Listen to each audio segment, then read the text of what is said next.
a few points struck me in some of the papers. The first, Mr. Ben Cohen. There are two candidates which I would like to discuss. That refers to what we discussed last time. You say, in order that the poor be raised up, a fund should be accumulated.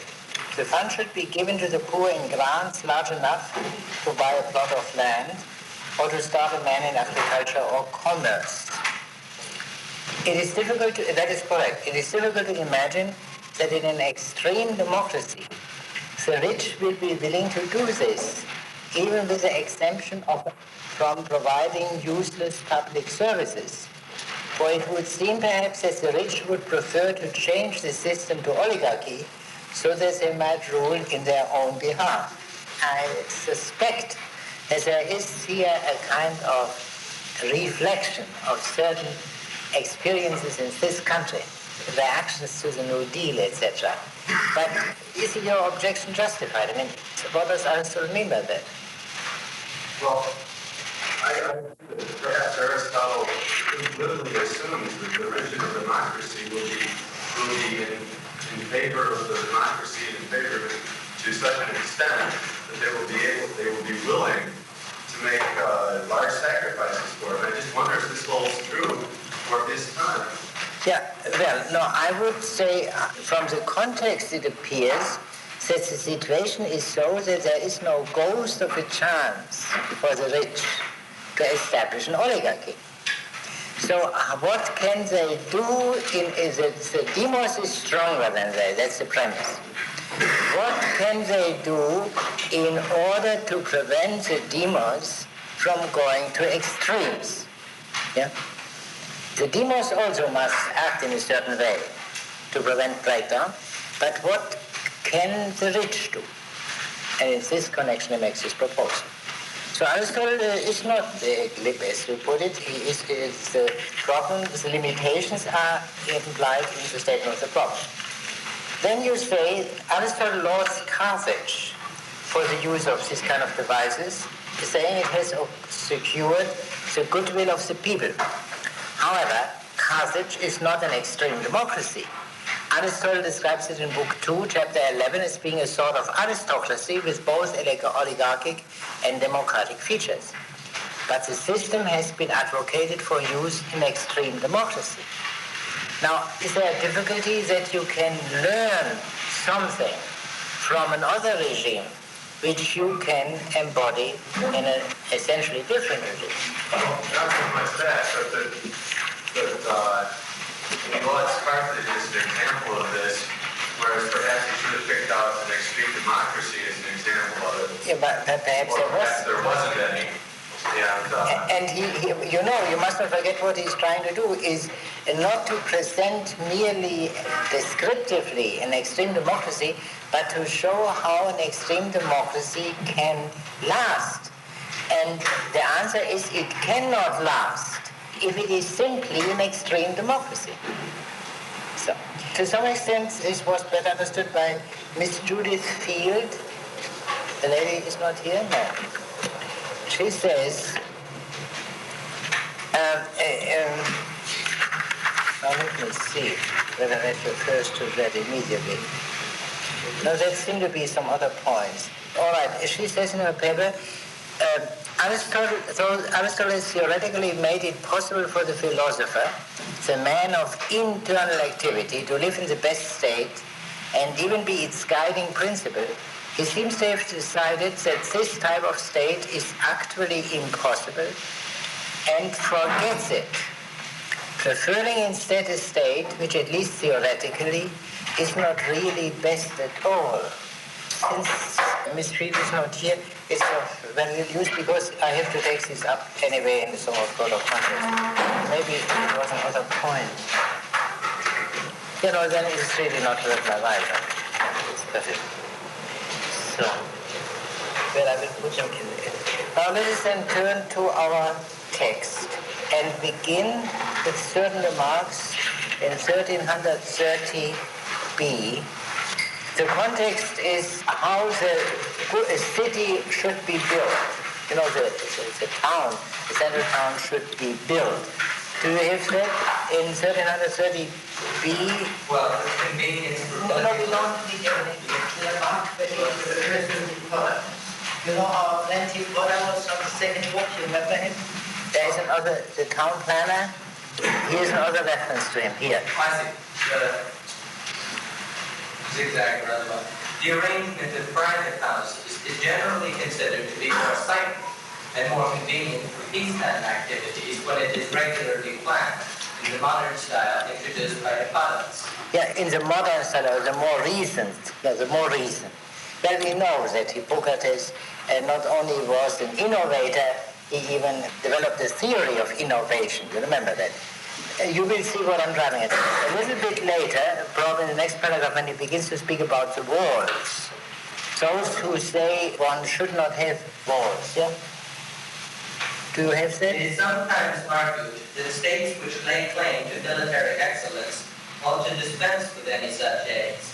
This is a singularly antiquated notion. Yeah, archaic notion, old-fashioned. That's, you see, here's a question of modernity and antiquity comes up. And let me first get the whole evidence together and then we discuss it. At the beginning of 1331a, there is another reference. The securest possible barrier of walls should be deemed the best of military methods, especially today when the invention of catapults and other engines for the siege of cities has attained such a high degree of precision. Yeah, you see? We are now on the top of the world in a way. That Aristotle says in his own name, of course. Now another passage a bit later, 1331a, 14 to 16.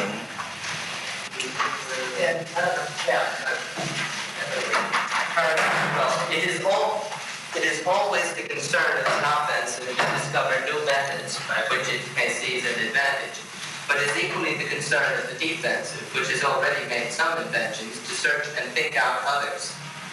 And the assailants will not even attempt to make an attack and men are well prepared. Yeah, no, that is all we need. You see, we find here Aristotle praising his own time as technically superior to the past, and even recommending further innovations. And that seems to be in contradiction to the conservative, backward-looking position he took in Book 2 when he took issue with Hippodamus. Do you remember that?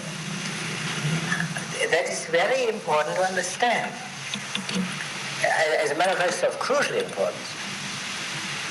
Now, before we say Aristotle is simply guilty of inconsistency, let us first see in what connection he recommends inventions and innovations.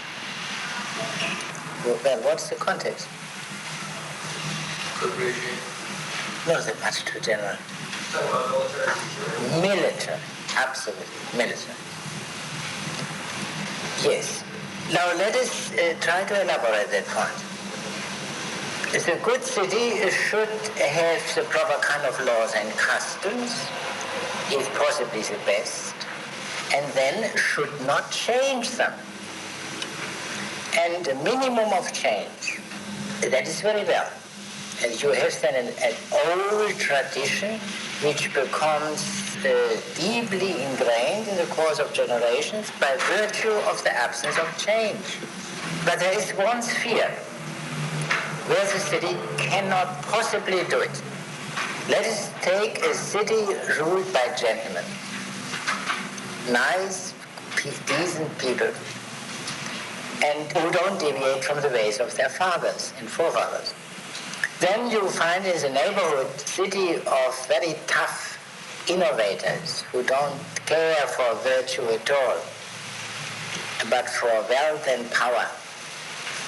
And they innovate as much as they can in all respects, and therefore also in military respects. And what will happen at the next war? The good city will be subjugated and perhaps even destroyed. Can a reasonable member of the good city accept that? No. They must imitate the wicked city. Yes?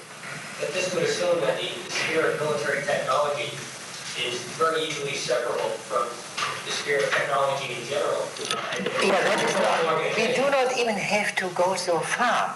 That is perfectly true, that technological change, even a limited technology, we don't know where it will lead to in the end, surely. But let us limit ourselves to this simple problem. They try to have a separate compartment, as it were. Yeah? A military compartment including military technology, and there they innovate. But in all other matters, they follow the ancestral ways. But what does this mean, in principle?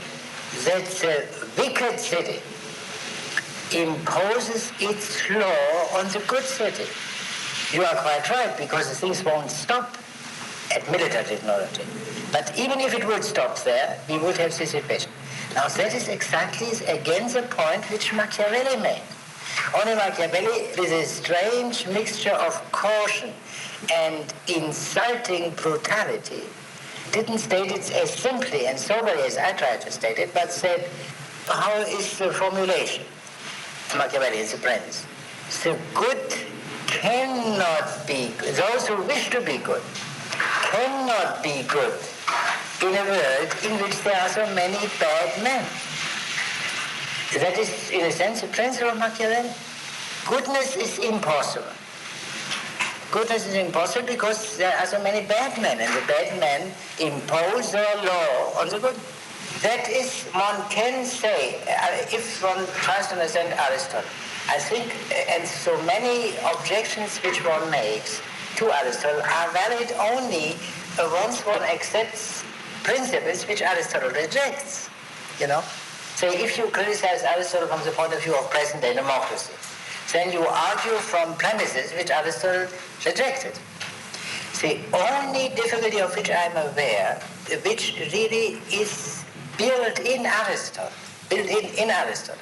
and has nothing to do with principles extraneous to Aristotle, is this: that by virtue of the facts of foreign policy, the good city is, as the best regime we call it, is absolutely limited. It is in a way dependent on the bad cities.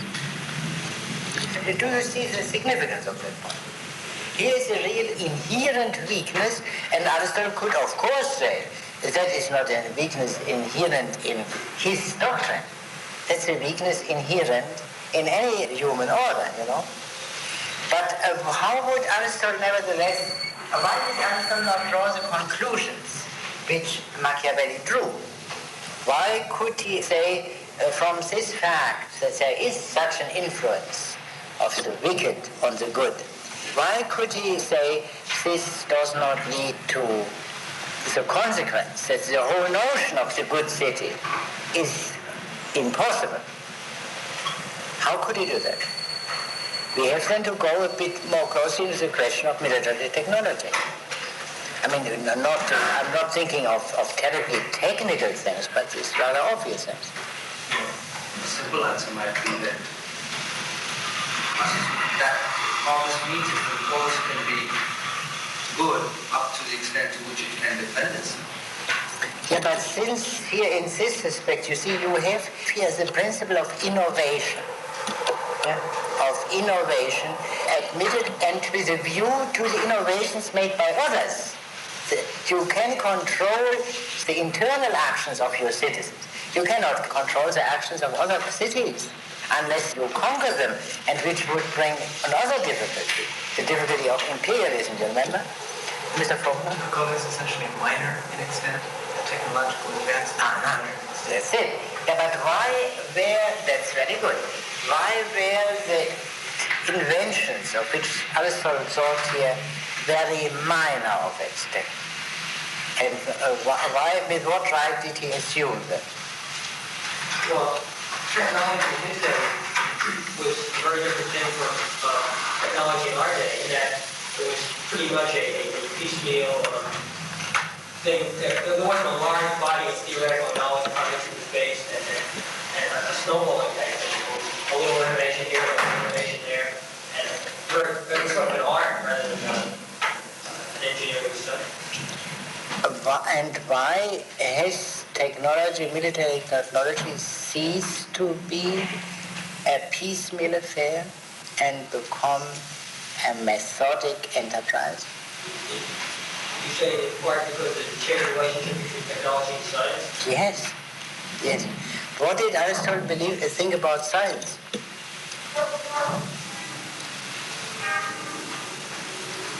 It was part and parcel of philosophy. Yeah, it was theoretical. In other words, science has no practical productive function at all. And no scientist who understands himself as a scientist, who do that. We have the beautiful story of Archimedes, one of the greatest scientists of antiquity, when he was practically compelled in his hometown, Syracuse, to do something for the defense of the city against the Romans. But he regarded, and he made fantastic inventions on that occasion, but that was for him something which was a kind of citizen duty, which had absolutely nothing to do with his true interest. So for Aristotle, science is theoretical, and therefore technology in our sense, which somehow presupposes science, was an impossible notion. Whereas in Machiavelli, this new notion is already emerging. That's one. Now, that is surely of the greatest importance, that the different understanding of science, and therefore the problem doesn't arise. But there is also another point which one must mention, and that is what one can call, with a colloquially, Aristotle's notion of history. What does it mean? For Aristotle, the visible universe is always. The visible universe has not come into being and will perish, as we assume, and as quite a few Greek philosophers assume. But the visible universe is always, has always been, as the sun and the stars and cats and dogs and men. And that is a very reasonable idea in itself. Unfortunately, it doesn't seem to work. Because otherwise you are confronted with the question of how could a man be a first man? A man not generated by men. You see? What we see all the time is that men generate men, cats generate cats. Either that's an absolute miracle, that's the biblical, of course, the biblical view. Or else, but that is then hard to accept for scientists and philosophers as such.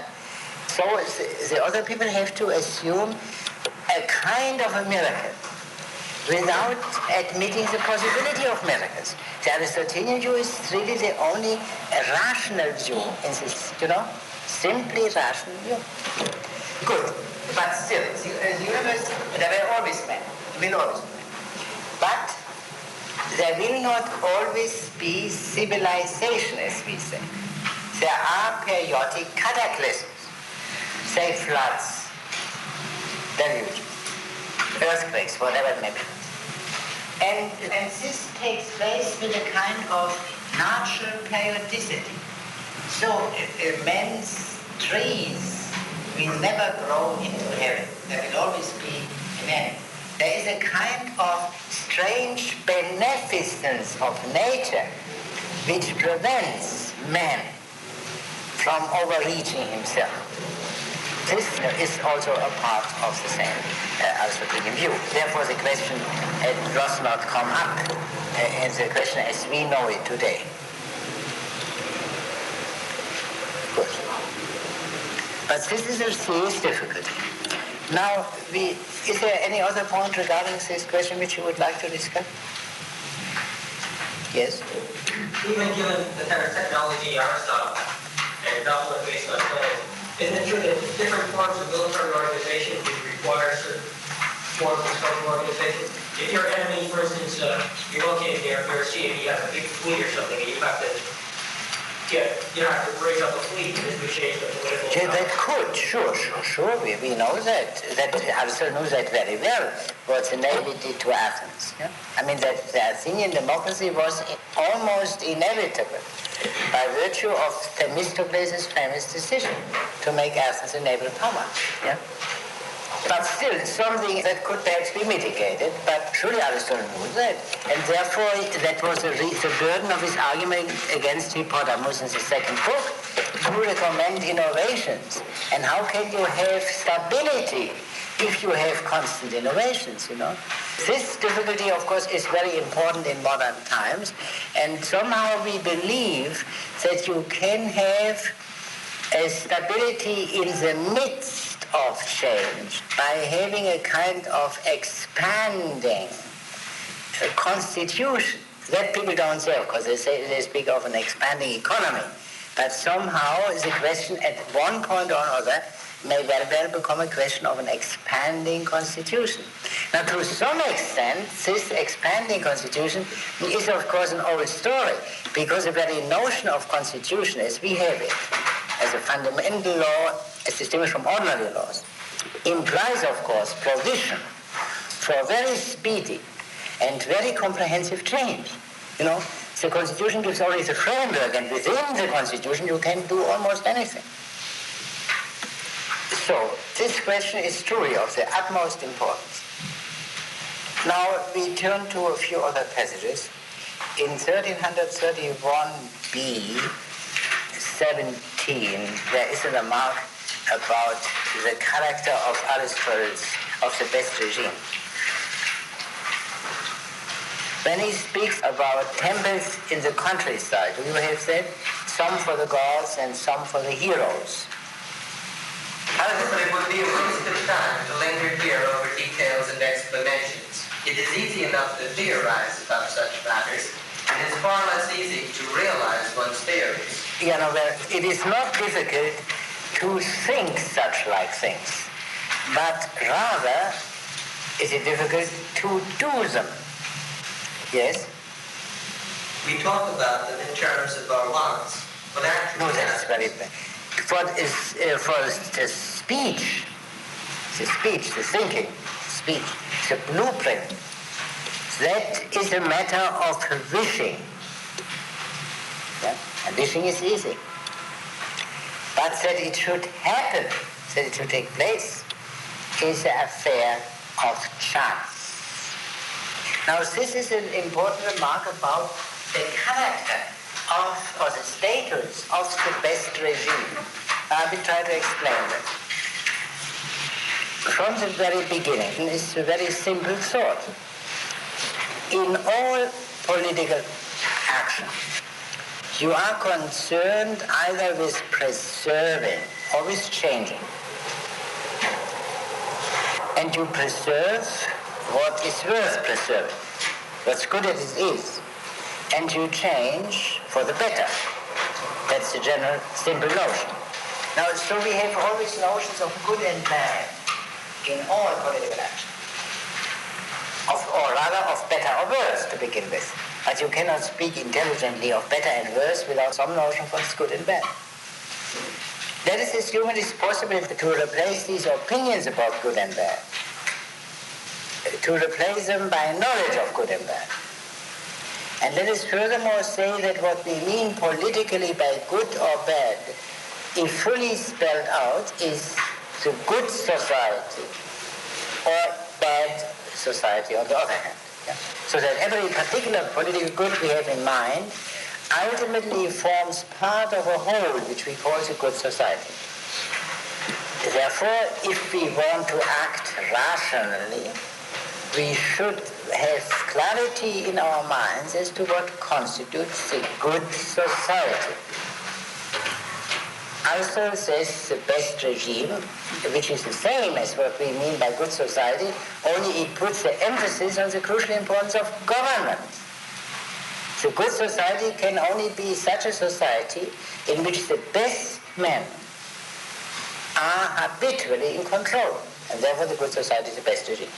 But this best regime does not necessarily exist. It is something which we presuppose in all our political judgments dimly, which we do not elaborate ordinarily, but which we somehow imply, and now we elaborate it. It does not necessarily exist.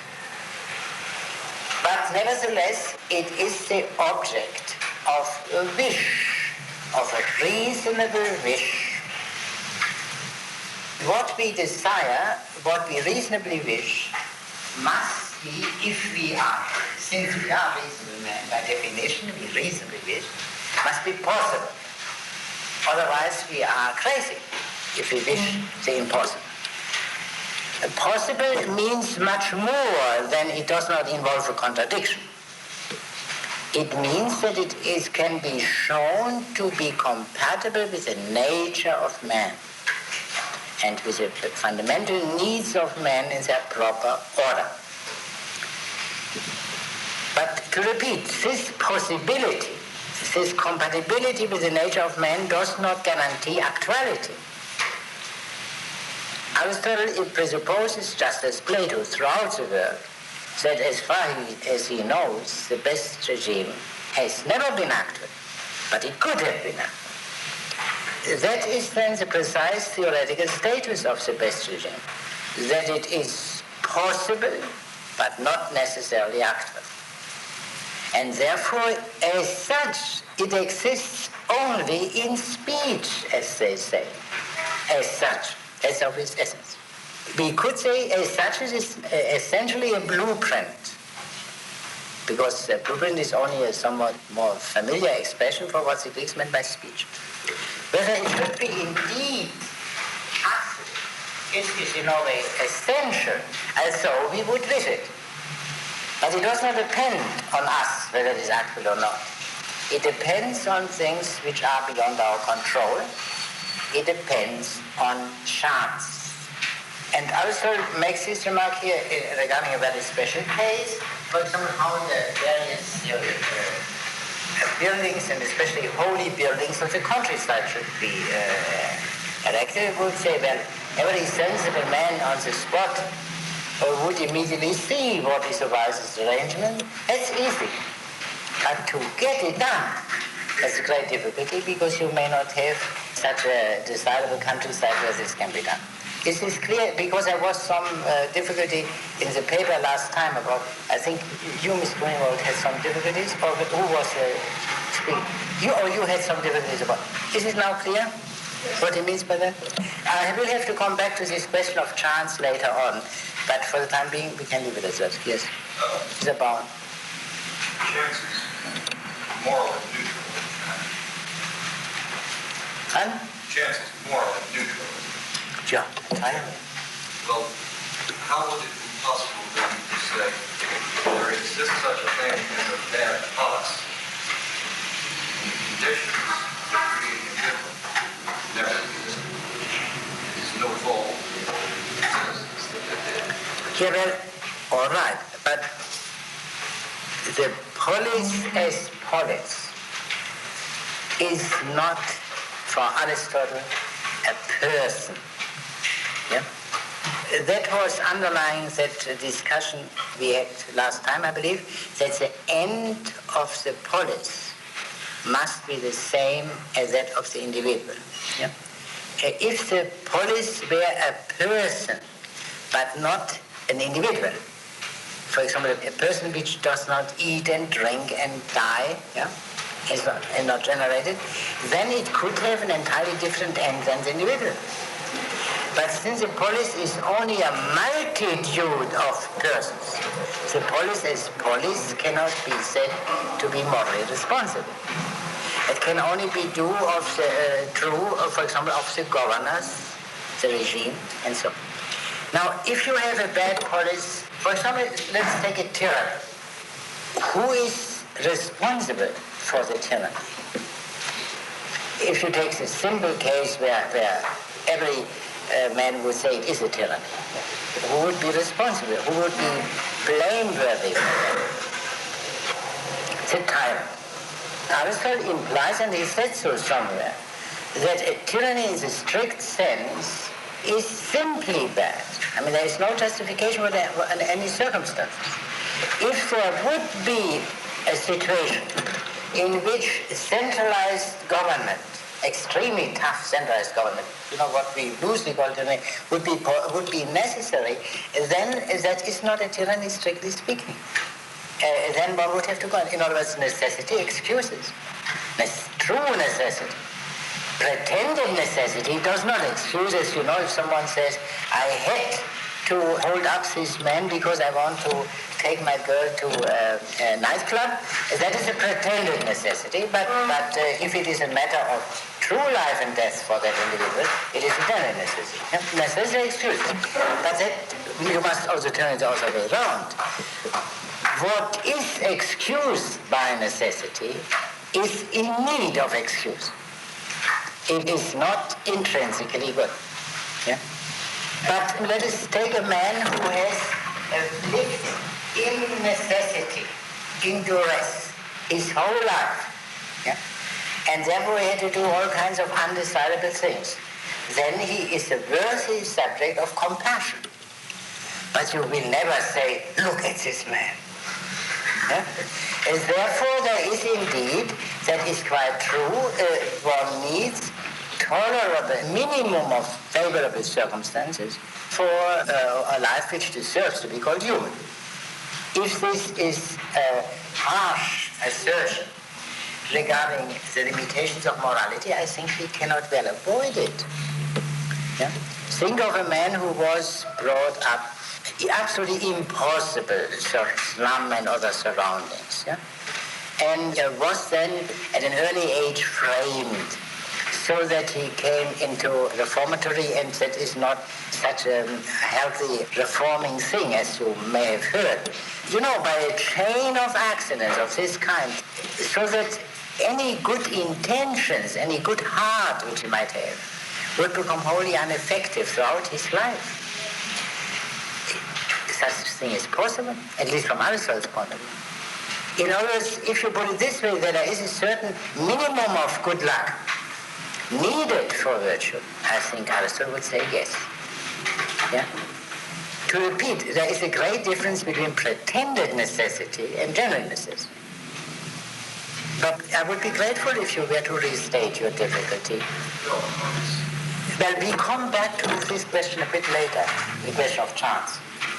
That is of the utmost importance. The whole doctrine of Plato and Aristotle, the classical doctrine, is inseparable from the notion of chance. That is, there is no question about that.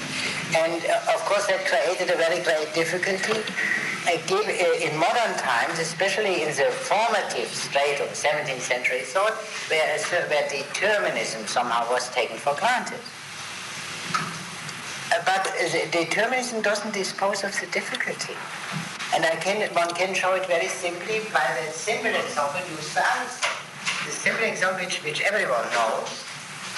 I go into the garden in order to dig potatoes, and I find a treasure. That's chance. I did not go into the garden in order to find a treasure, but to dig potatoes. And yet, I found it. Now, if I say, that's folklore, two causal chains, yeah? One, that which led me to dig potatoes, and then that which led that other fellow 100 years ago to bury the treasure, just met, that's all, absolutely determined. That strangeness does not cease for one moment by you following up these chains of causation evermore. The mere fact of coincidence cannot be what we can understand and must try to understand is a possibility of coincidence. And such things are possible.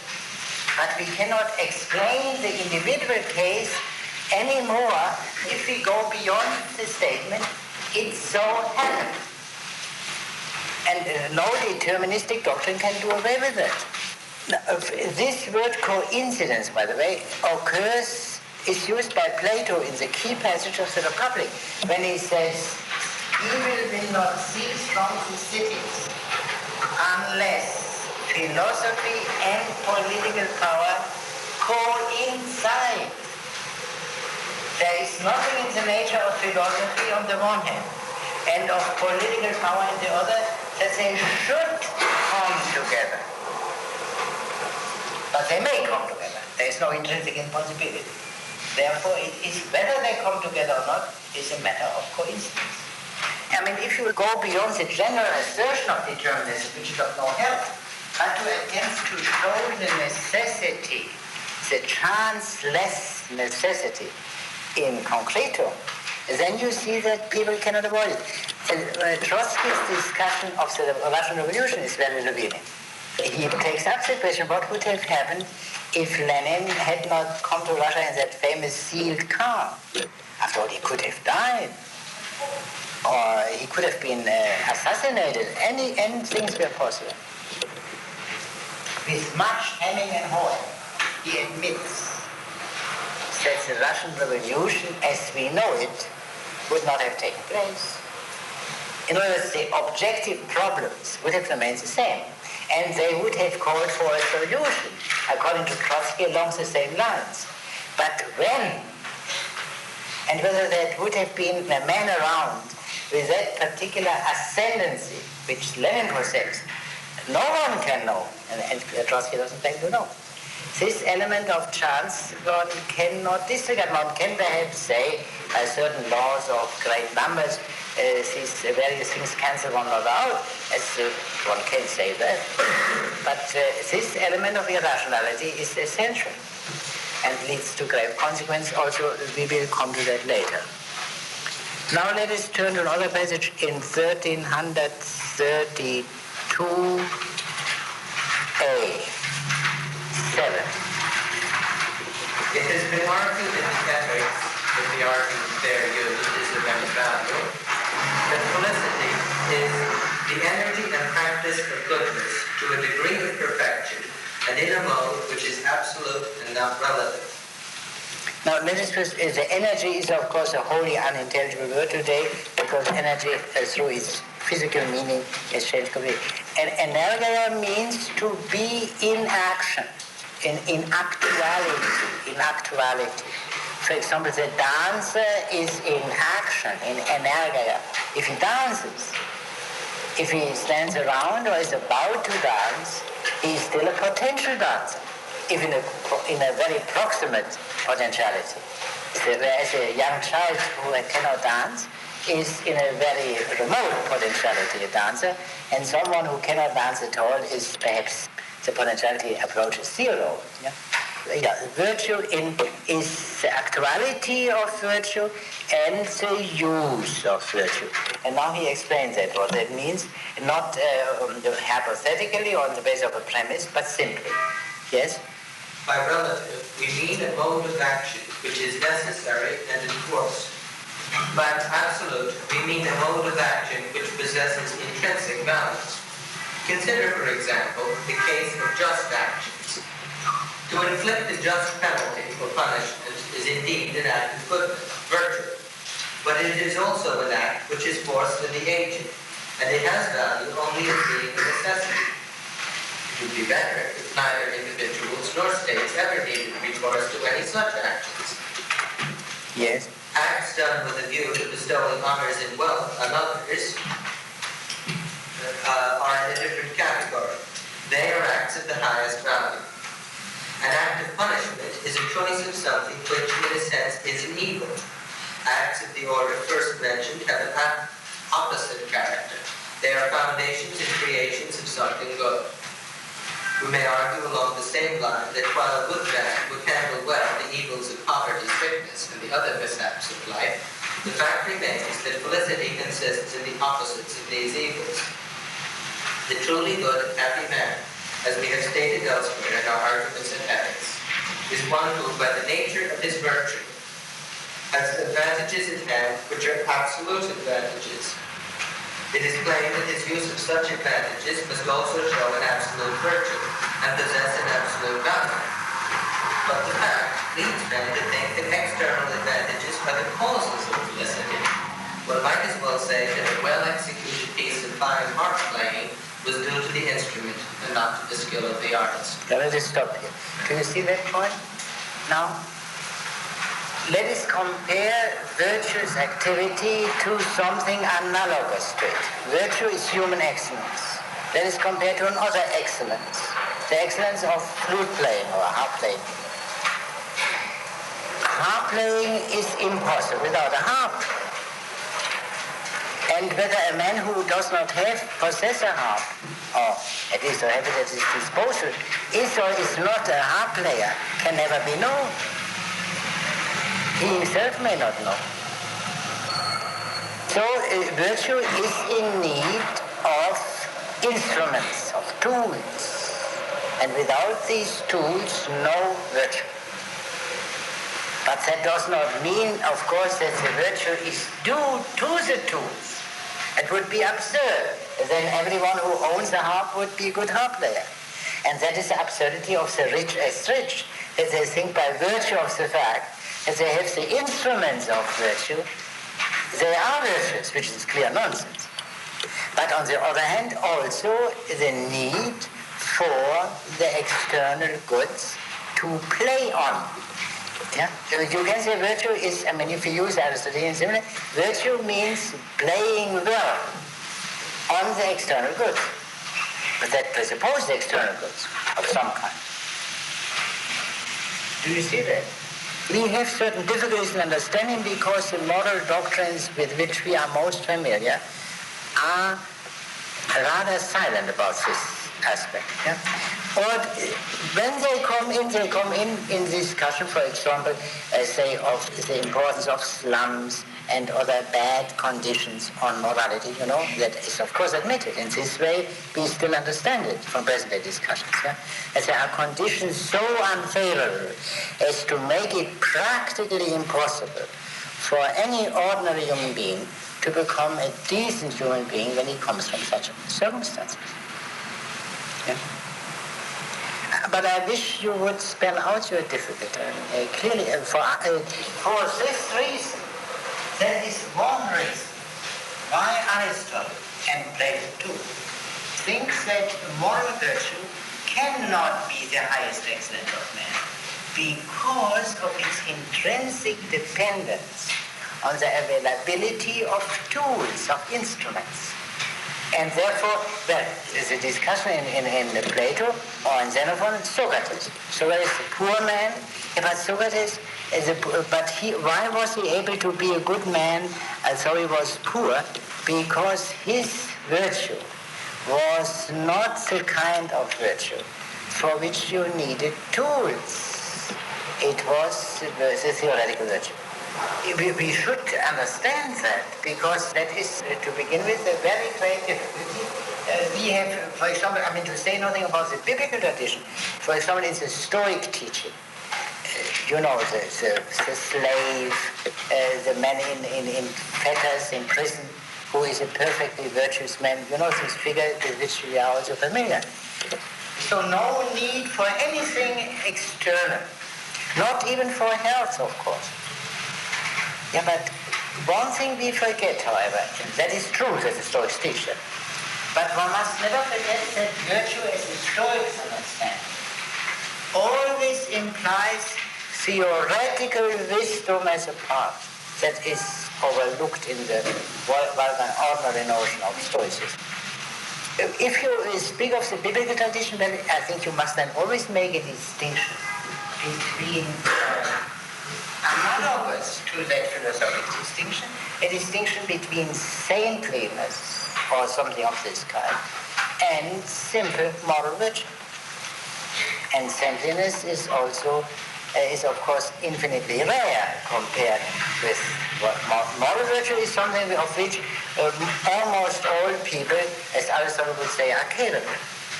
That requires conditions. That is truly essential because the consequence of that is of course the aristocratic teaching of Aristotle. You see this immediately.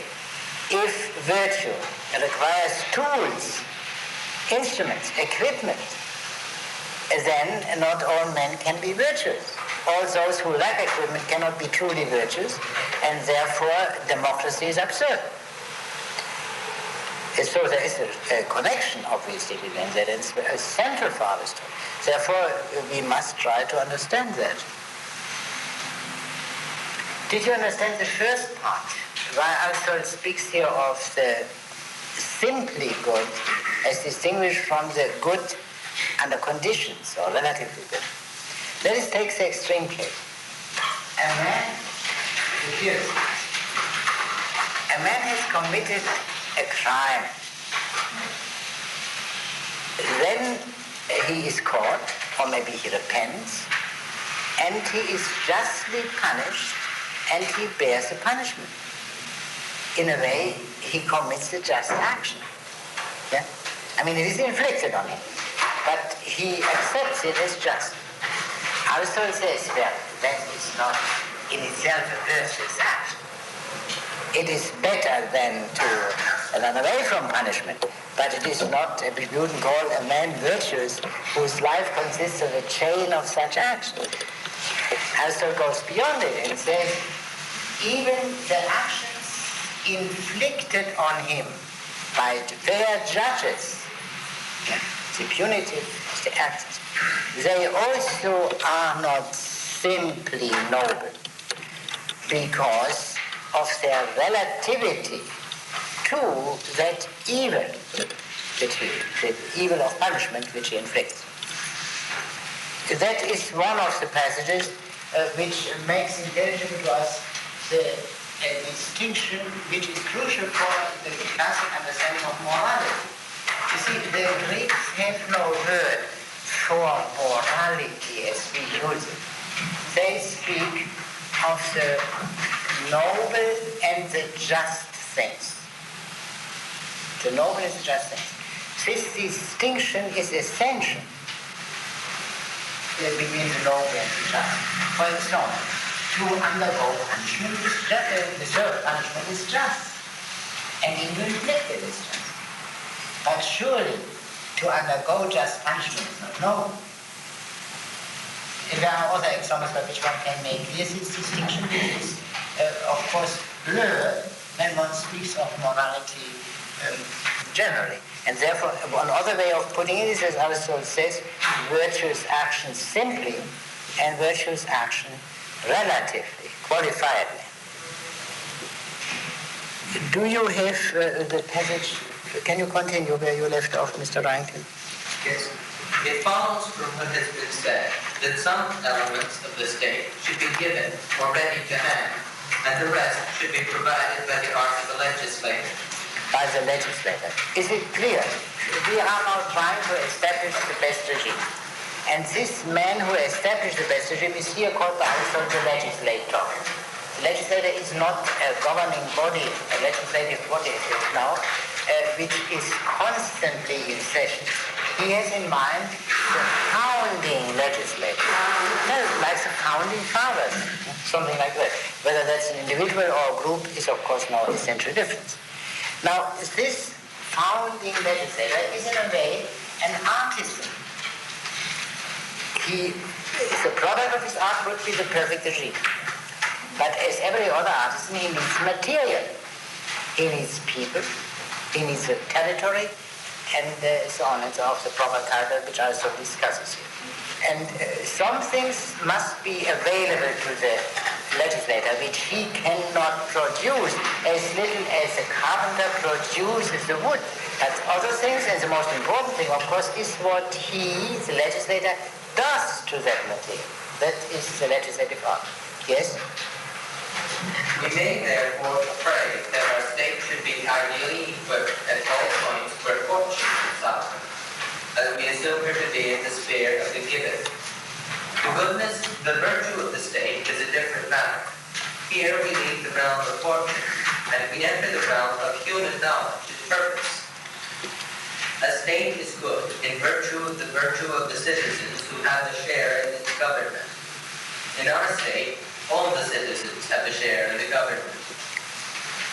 We have therefore to consider how a man can become a virtuous man. True, it is possible for all to be virtuous collectively without each being virtuous individually. But the better thing is that each individual citizen should be good. The virtue of all is necessarily involved with the virtue of each. And let's stop here for a moment. You see here in passing that Aristotle's best regime is an aristocracy, if any proof is needed, because the virtue of the citizen coincides with the virtue of the man. Yeah? But that is not, for us, the main point. Here we have another remark about the power of chance, or as he puts it, fortune. A chance. Virtue, as such, can never be a matter of chance. Virtue as such.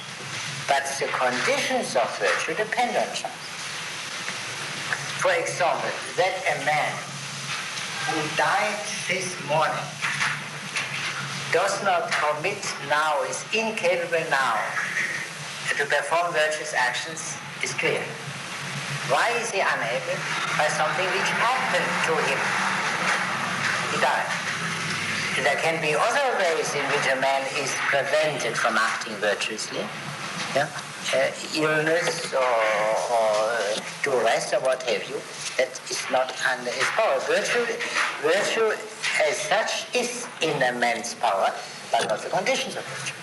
I mean, this distinction is not sufficient between chance and art, chance and human art. But at a first glance, it is the most important distinction. To take an example from Xenophon, you want to have an orchard. And you must know something about that, yeah? And you do it in the proper way, according to the rules of the art. But the end of what you are doing is, of course, not the planting of the orchard, but the enjoyment of the orchard. Yeah? The art which you possess does not in any way guarantee the ultimate end, namely the enjoyment of the orchard. You may die after having completed the orchard according to all the rules of that art. That was the way in which the ancient understood the art of divination. Yeah? So the art of divination was meant to be the completion of every possible art. The outcome. The art can tell you what to do in order to achieve this more immediate end, say the planting of the orchard. But that's the ultimate outcome in which you are interested. Namely that you should enjoy it. It's not guaranteed by the art. And therefore you would need a super art called a divination, which of course is not admitted by Aristotle, but that only throws light on this problem. Aristotle will now make in the immediate sequel a more detailed distinction regarding what I now call the art which we need here. Because the whole context here is the question of how to get the right kind of citizen. Once the city is established, i.e. the right kind of education. And then let's read the sequel. There are three means by which individuals become good and virtuous. And these three means are the natural endowment we have of birth, the habits we form, and the rational principle within us. The more literally, nature, habit, reason. In the matter of endowment, we must start by being men, and not so much a species of animal. This is clear, that's an absolute precondition. Yeah? But here we cannot speak of accident, of chance, because it is because virtue as such is the perfection of man, yeah? As an essential relation of virtue itself to the nature of man. Mr. Kalin? I wonder what chance. Whenever we say happen to, yeah, I happened to pass, and then I saw this holdup. Yeah, I happened to pass. The policeman on the beat is not supposed to happen to pass, but be around. Yeah? So you happen to sneeze, and therefore some people, certain kinds of happenings, there's no connection whatever, like sneezing and discussing something, and lead therefore to the view that there is a necessary connection. And sneezing means is either good or bad omen, or for that matter a cat crossing happens to cross the street, yeah, happens, and then some people say there is a necessary connection that bodes ill. Now what Aristotle has, of course, in mind is not such superstitious interpretation, but take chance as chance. The sneezing is truly irrelevant when they deliberate. But that you find a treasure, it cannot be irrelevant to you. It seems to me also that he does not really take purpose out of chance completely, out of one sense of chance. There is purpose or design is connected with some other. Yeah, but in which way? When he speaks in chapter 1 of this chapter 7, that the external goods come by chance, he does not mean that he always finds a treasure. He plans for them, but they are accidents, so to speak, to his essential thing. You know, the closer analysis given in the second book of the physics is this, that we speak of chance especially in cases where things happen which we could have intended. We could have intended to dig to find a treasure. Yeah. To that extent, the relation to end of purpose is implied, but not beyond. I mean, to explain, the religious interpretation is in terms of providence, for which the chance is a part of a divine teleological order. But that is not a part of Aristotle's analysis. Therefore, the chance is simply the unexpected and strange and in the individual case, unaccountable. What you can unaccountable. What you, as I said before, the accounts you give by telling the prehistory of the treasure does not do away with the unaccountability of the crossing of the two lines. Yeah. Yes, we must first be born as human beings, sure, but that's not sufficient.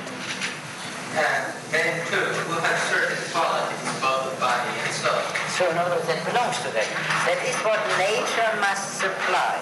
If someone is born, to take an extreme case, as a moronic human being, nothing can be done about it.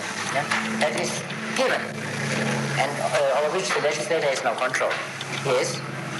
There are indeed some qualities which it is no help to her habit to start. Habits cause them to change. Implanted by nature in a neutral form, they can be modified by the force of habit, either for better or worse. Animate beings other than men live mostly by natural impulse, though some are also guided to a slight extent by habit. Man lives by reason too, and he is unique in having this gift. It follows that all the three powers in man must be tuned to agree. Men are often led by that principle, not to follow habit and natural impulse once they have been persuaded that some other course is better. We have only... Is this distinction clear between nature, habit, and reason? In the last case, we do not have something by nature nor by habit, and yet reason tells us we ought to have it, and we might do it. Is this intelligible? Can we then speak of... Pardon? Can we then speak of essential nature of man? I mean, in some form or business? You're sure essential, yeah, but here we are concerned not only with the essential nature of man, but also with the nature of individuals, of course. But even when you speak, let us assume that man is by nature right-handed, as Aristotle thought, yeah, right-handed. And then that can be reinforced by habit, of course. Yeah. And yet at a certain moment, a man, for example, loses his right arm. And then his reason tells him, if he doesn't want to be completely useless and helpless, his reason tells him that he must train his left arm. And he does so. It's a simple case. Or in other cases, someone is born with very poor eyesight. And reason tells him he ought to undergo a certain operation to get better eyesight. He does it. So there is no... These are the three elements from which every understanding of education must start. The natural endowment, as one can say, natural gifts, what someone has acquired by habituation, because habituation is something like a second nature. It is not nature, but it can take on the force of nature and can be as difficult to change as nature. And the third is conviction, we can say, or persuasion, which also influences us to some extent. Mr. Faulkner? Is there a distinction between the natural and the reasonable, or reason and nature implied in this particular event? No. Nature is that, the natural gifts. Yeah, but where does nature come in the case of reason? Only the gift of the fact. First, we have the faculty, but beyond that. Reason's standard. Sure, yeah. In other words, reason is not unlimited. There are limitations, there are standards in the light of which reason is able to discern the preferable from the non-preferable, less preferable and so on. Yes. Yeah, let's read a few more lines beyond that. We have already determined in an earlier chapter, Or do you mean skip a few lines? No. we have already determined in an earlier chapter the character. Aristotle doesn't speak, of course, of chapters because he didn't divide the book into chapters. Yeah, that's all right. Yeah. In another place, the character of the natural endowment which is needed for our citizens is there to be easily molded by the art of the legislator. When they have that endowment, the rest is entirely a matter of the education which he provides. And they will partly learn it from the training in habits, partly from the system of instruction. In other words, the nature is a condition of education. Not all men are educable. That's the indication. But education itself consists of two elements, habituation and listening. Listening that corresponds to reason. Yeah? Listen to reason. Listen to speeches. But which were these conditions? Do you remember that of the nature, which is a desirable nature? Do you remember that? Miss Baum? It was the combination of spirit and intelligence. Yes. So the Greeks are all that, but they're not all imagination. Yeah. But spirited, not sluggish, and intelligent. These are the conditions, yes. They cannot be supplied by education, although education can do something to improve them, but they must be presupposed, indeed. Now, perhaps when we have time later, we may turn to this passage about the nature later on. Now, in the sequel, we cannot read everything. In the sequel, Aristotle makes it clear that this regime which he desires will be one of equality amongst the citizens. In other words, it is a republic, but an aristocratic republic. This we do not have to go on. Let us first turn to what he says about the principles of education in 1334b, shortly after the beginning. Using the distinction already made earlier. 1 second, what did I say? Yeah, yes. Using or regarding external goods and matter. We have already explained earlier that one needs nature and habit and reason. Yeah. We may say that the means required for achieving general excellence are nature, habit, and reason. So far as the first of these is concerned, we have already determined the character of the endowment with which our citizens should start. It remains to consider the other two means and to determine whether training in habit or training in reason ought to come first. The two modes of training must be adjusted to one another as harmoniously as possible. Otherwise, rational principle may fail to attain the highest idea, and the training given through habit may show a similar defect. With a view to this result, we may... Now, is this clear? In other words, habit habituation and reason are two different principles of education. What is important is to have a harmony between both. Good habits and good speeches. Otherwise, there will be disharmony. Yeah? There will be disharmony between the habits and the convictions. That is, yes. Now? With a view to this result, we may assume two things as evident. First, in the sphere of man's life, as in all life generally, birth has a first beginning, but the end attained from such a beginning is only a step to some further end. The exercise of reason and thought is the ultimate end of man's nature. It is therefore with a view to the exercise of these faculties that we should regulate from the first the birth and the training of habits of our citizens. Secondly, as soul and body are two, so there are also two parts of the soul, the irrational and the rational. And there are also two corresponding states of these parts, the state of appetite and the state of pure thought. In order of time, in the date of birth, the body is prior to the soul, and the irrational part of the soul is prior to the rational.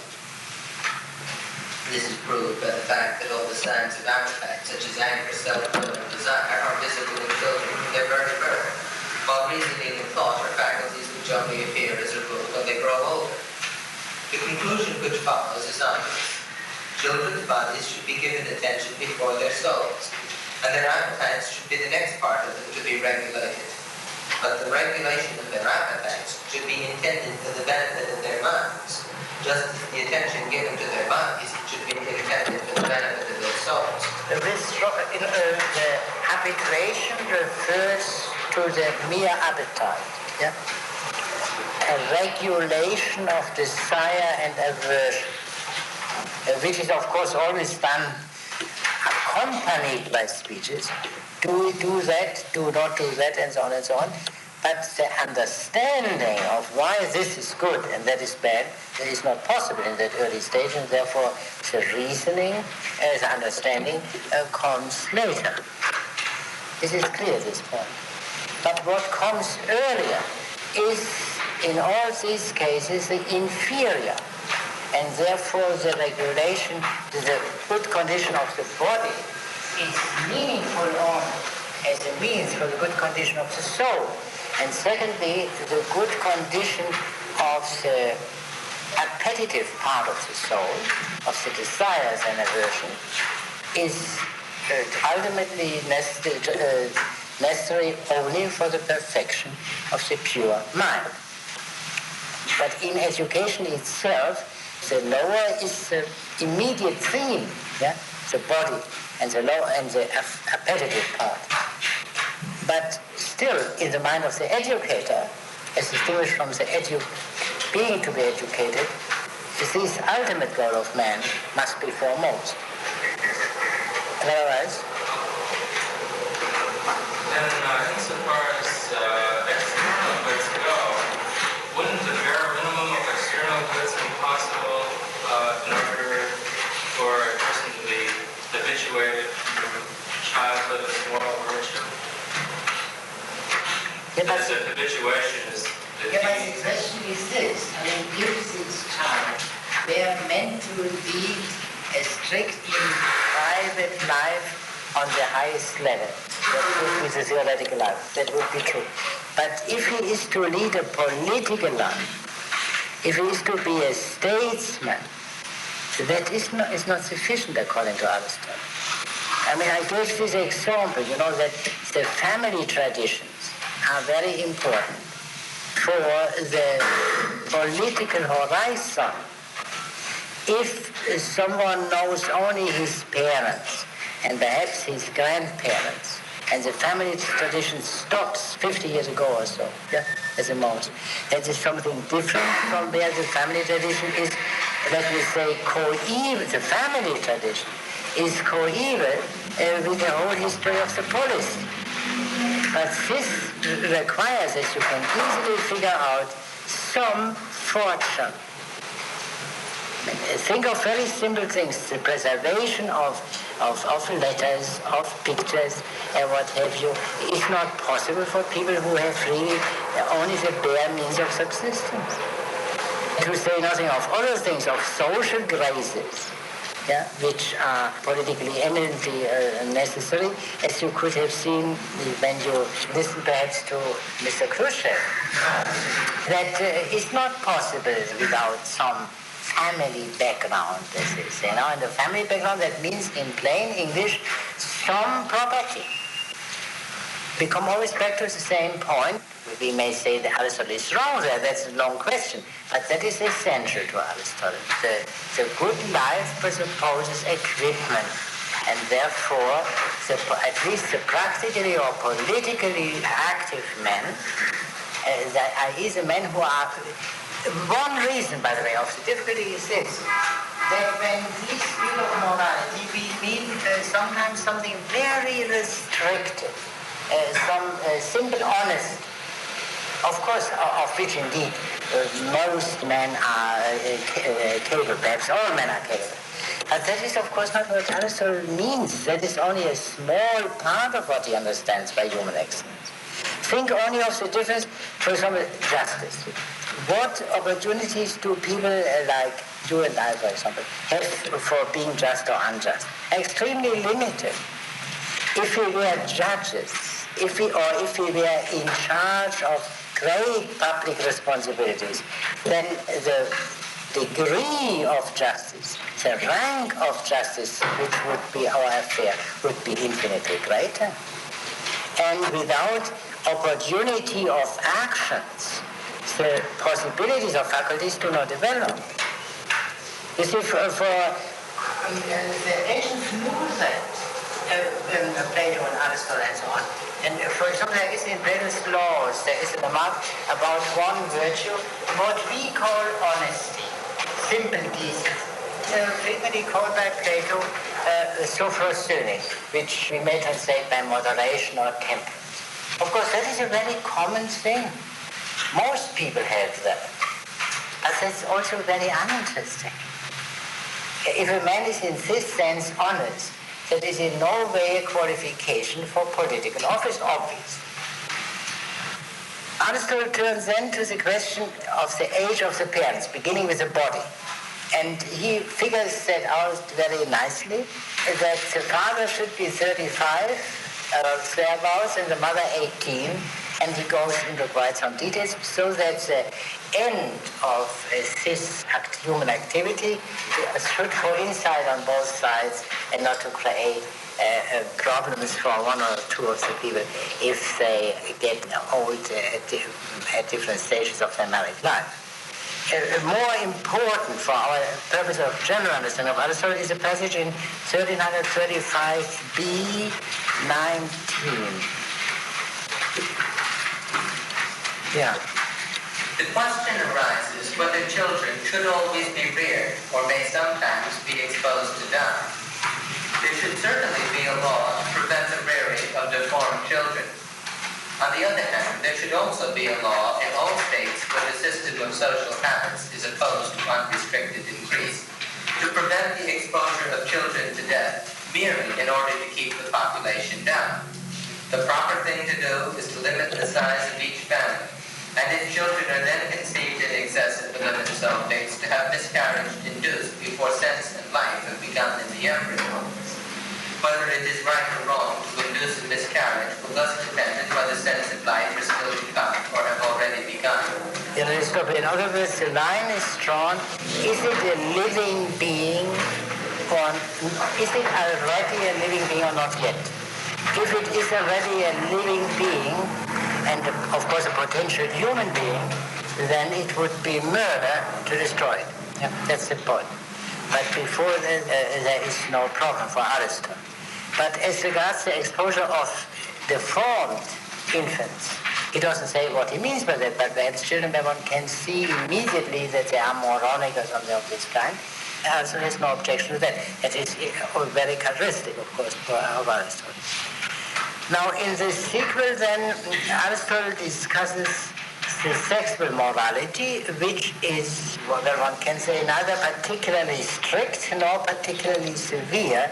You can read that for yourself. More practically discussed is a passage a bit later in 1336b, shortly after the beginning, a question which is in this neighborhood, yeah. It should therefore be a primary duty of the legislator to exorcise the use of bad language everywhere in our state. To use bad language of any sort likely is next door to acting badly. The young especially should be kept free from hearing or using any such language. Yeah, go on. Those who are guilty in spite of all prohibitions of talking or acting indecently must be punished accordingly. Beyond a free men who are not kept allowed to recline at common tables should be subjected to corporal punishment and other indignities, and men of an older age should pay the penalty for behaving like slaves by undergoing indignities of a degrading character.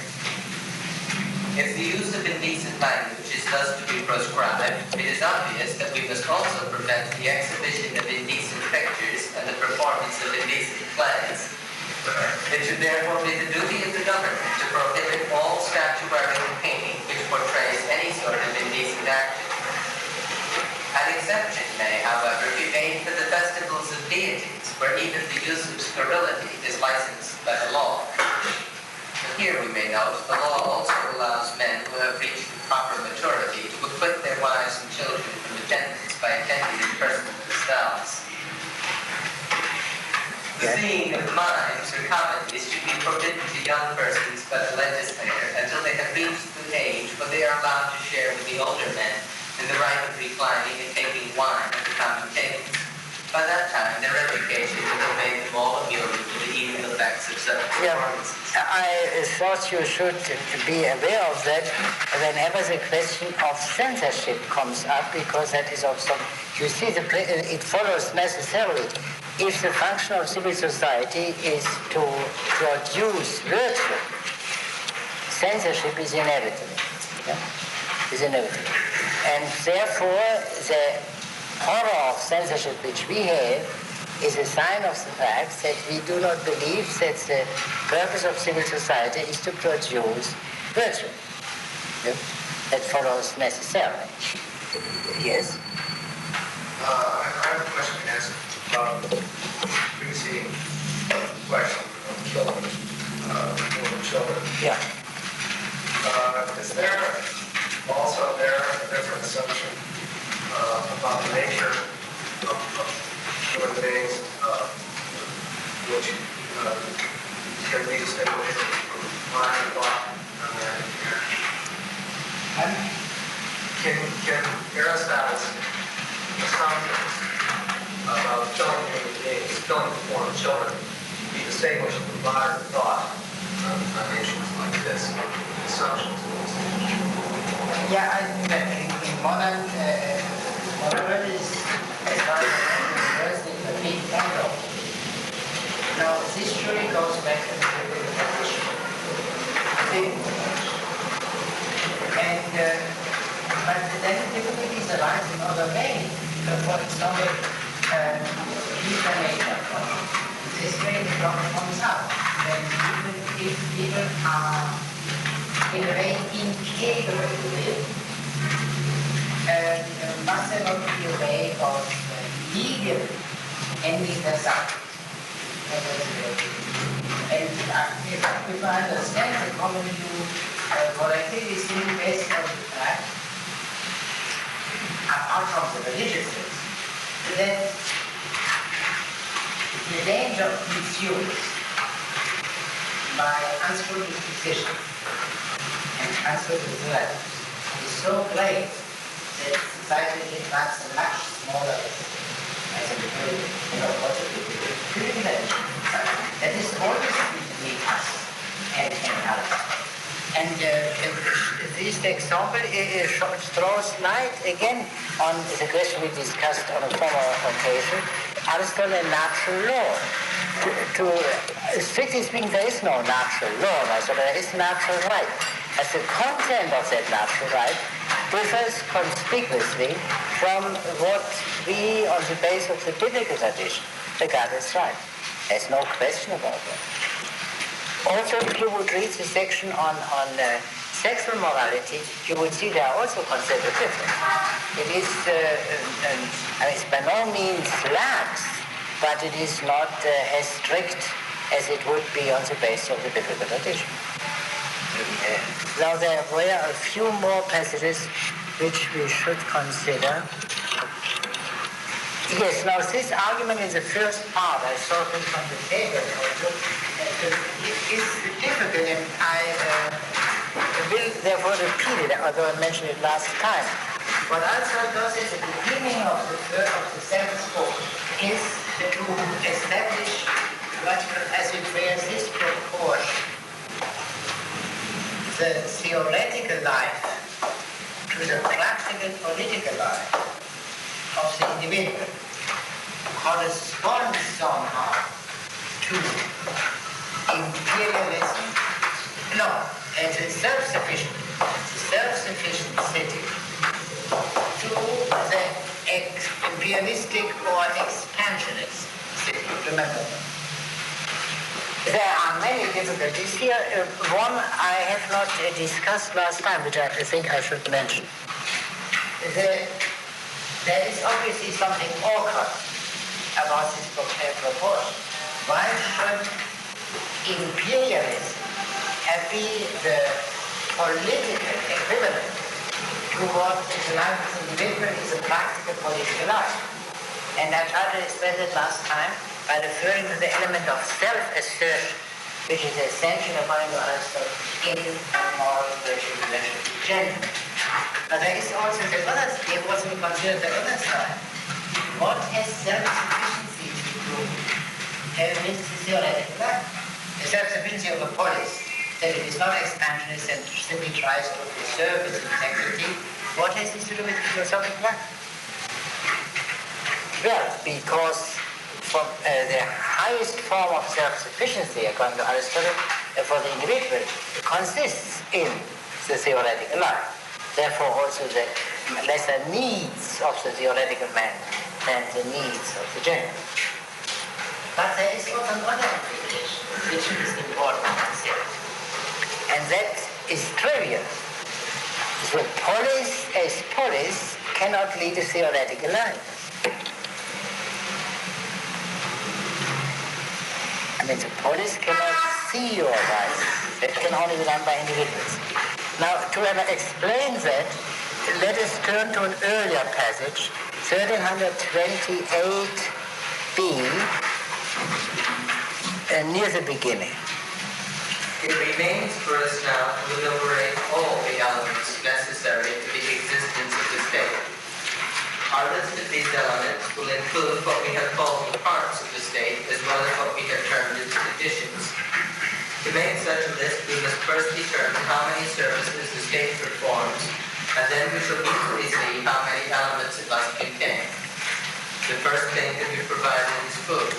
The next is arms and crafts. For life is meat and food. The third is arms. The members of the state must bear arms in person, partly in order to maintain authority and repress disobedience, and partly in order to meet any threat of external aggression. The fourth thing which is to be provided is a certain supply of property, alike for domestic use and for military military purposes.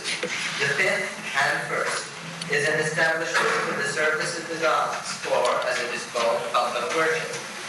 The sixth thing, and the most vitally necessary, is a method of deciding what is demanded by the public interest and what is just in men's private dealings. Yeah, let us stop it. The last is government. Yeah. It's only a somewhat more detailed description of what government is. Because the decision about what is advantageous and publicly advantageous and just is obviously government. And executive offices are simply subordinate to that. I mean, he speaks here explicitly only of what he calls the deliberative part of the government, but that is, according to him, the core of the government. Now, the passage which I have in mind is a one to which we have heard before about the priesthood. That is the fifth and first. fifth in the order of the enumeration. First, well, Barker says in rank, that is true to that extent that from the point of view of religion, of course the gods are higher than men. To that extent is the highest. Now, this is of a very great importance for the understanding of Aristotle with a view to this question, theoretical life and polis. All these are, in the wider sense of the words, parts of the polis. What was the highest part of the polis in Plato's Republic, may I ask?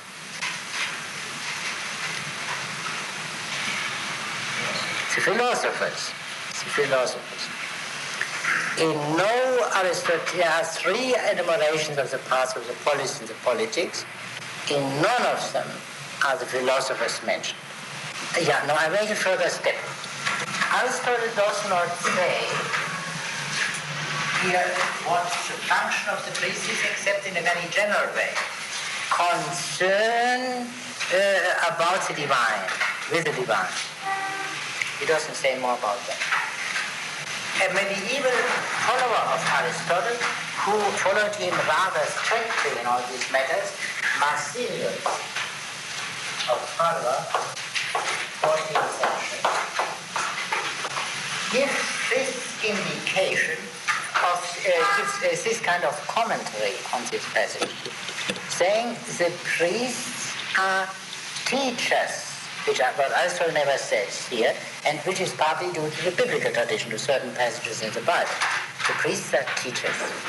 Now, if we consider this non-Aristotelian remark, I mean, Marsilius after all not Aristotle, but he understood it, we have to say that we are entitled to say that the only teachers who are as such, as teachers, parts of the polis, are the priests, not the philosophers.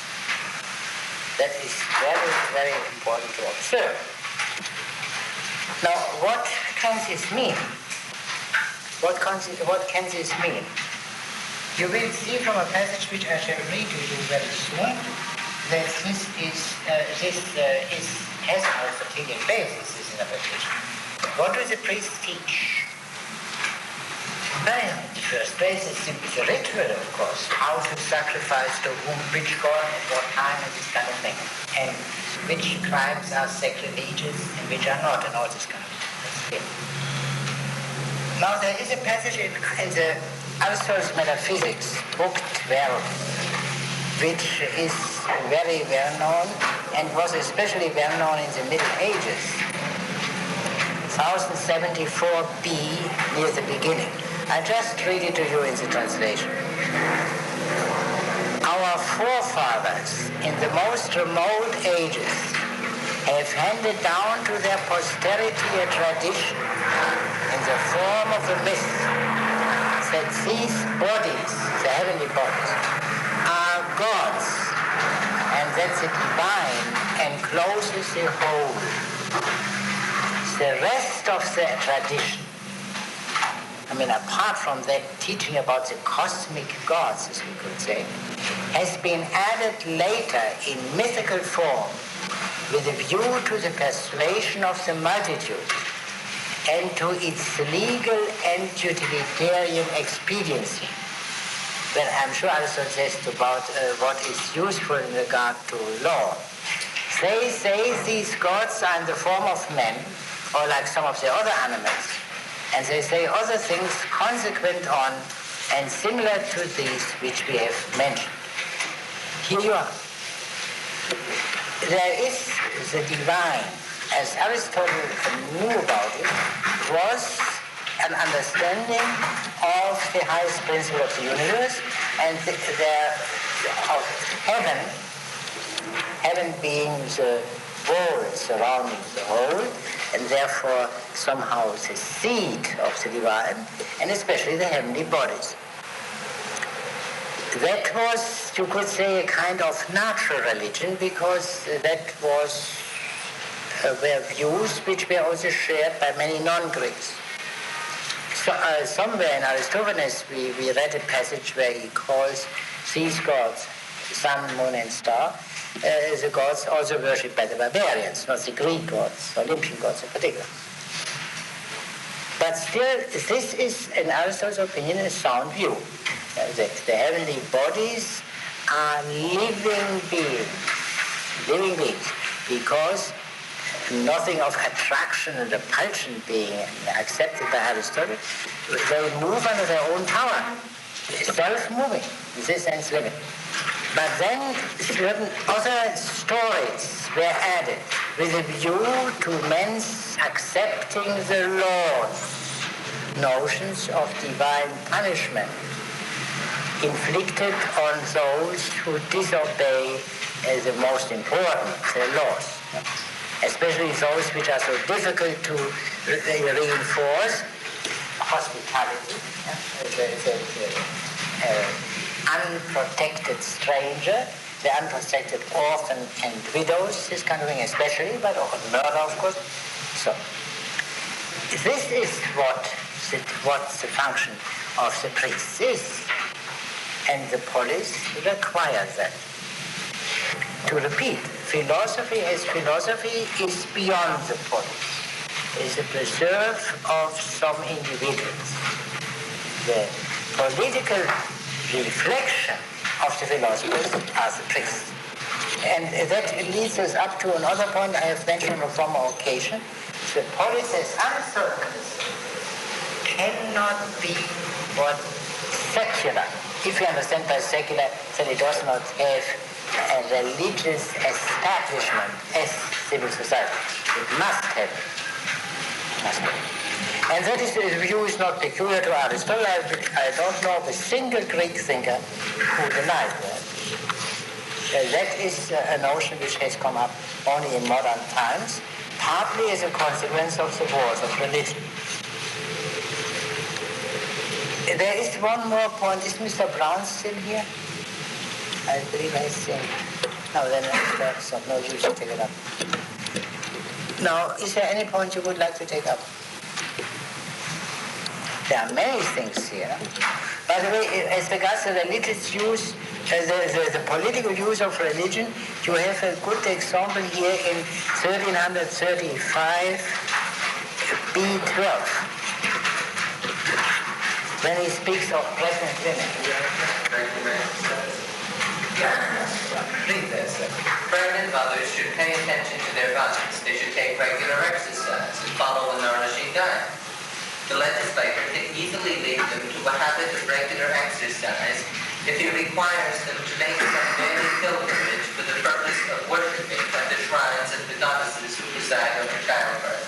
You see, that is simply the belief that there are goddesses who protect women in childbirth is given, and the legislator, the rational legislator, whom Aristotle advises, uses this belief for a rational purpose, to give the necessary exercise, bodily exercise, to the pregnant women. So that is a little illustration of the principle. You want to say something? Well, this frequent recurrence of the image of flute player. It seems to me that the excellence of the flute player is given just when you talk about flute playing. I mean, it follows from flute playing what good flute playing is.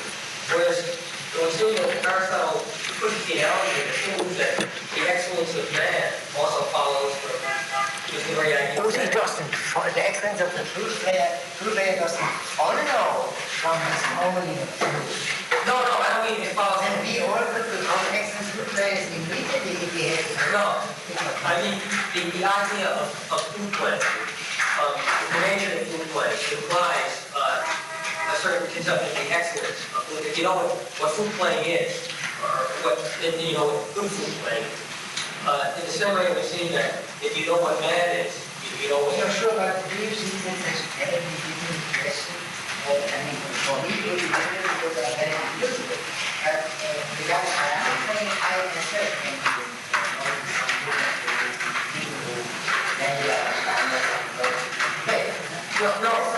No. The point I want to make though is that it seems that the excellence of man follows from a conception of what is the nature of man. And it would seem that the remarks you made earlier about Aristotle believing men come from men, that is separate. It would seem that the question of whether there is a human nature would have all kinds of problems raised by modern belief in evolution.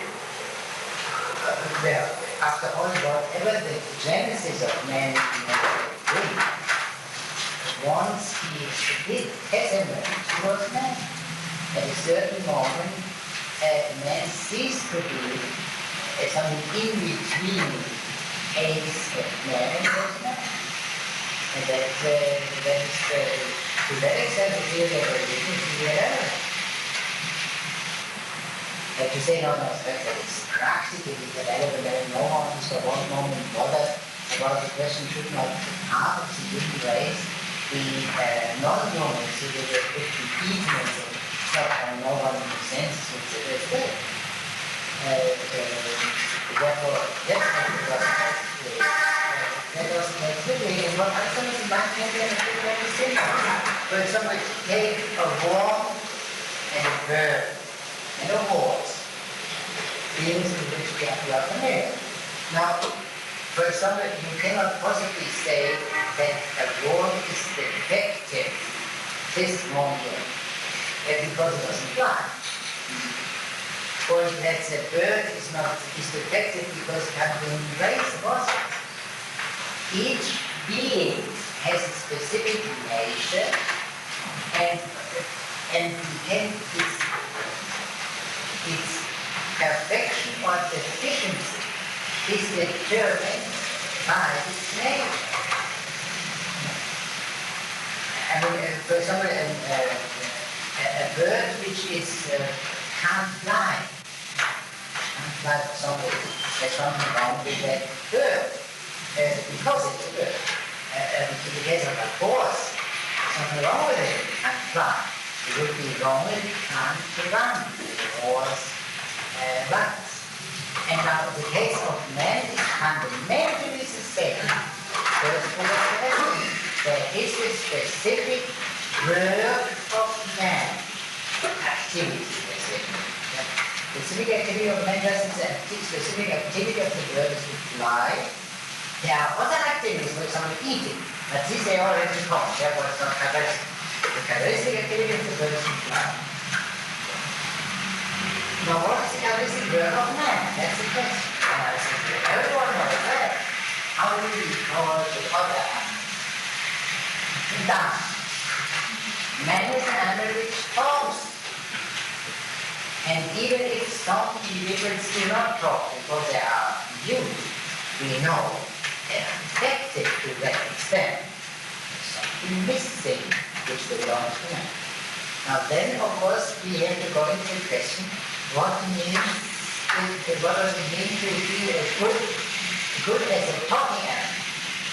Does it mean to be able to talk at great speed, at any degree? Obviously, that does not mean.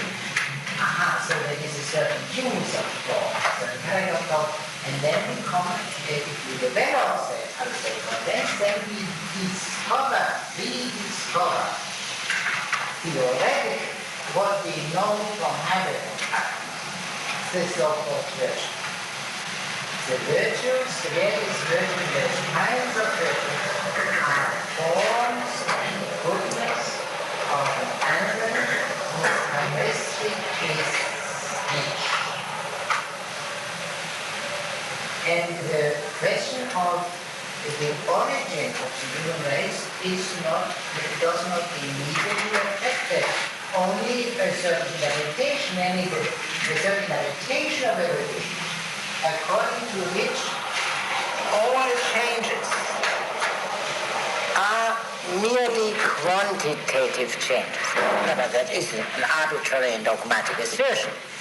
If the changes of more and less, say of rate of plane, proportionate rate of plane, or whatever else you take, if these changes at a certain time issue in qualitative differences, then it does not make much sense to stick to the quantitative difference as the illuminating difference.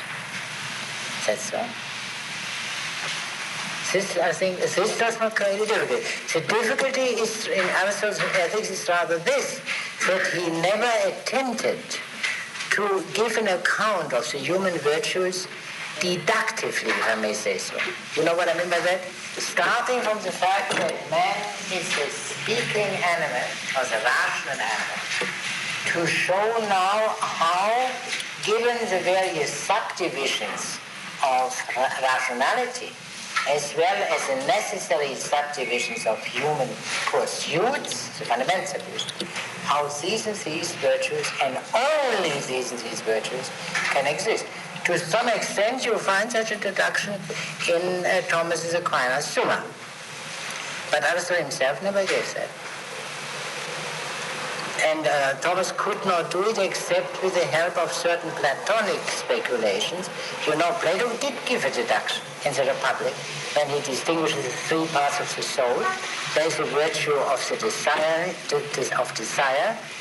temperance, a virtue of spiritedness called courage, and then virtues of which have to do with the whole, moderation, I made a mistake. Did I know?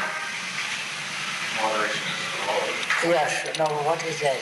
No, and virtue of the reason, of the rational part itself, wisdom, and then, well, the chief point, the proper relation of the three justice. I made a slight mistake.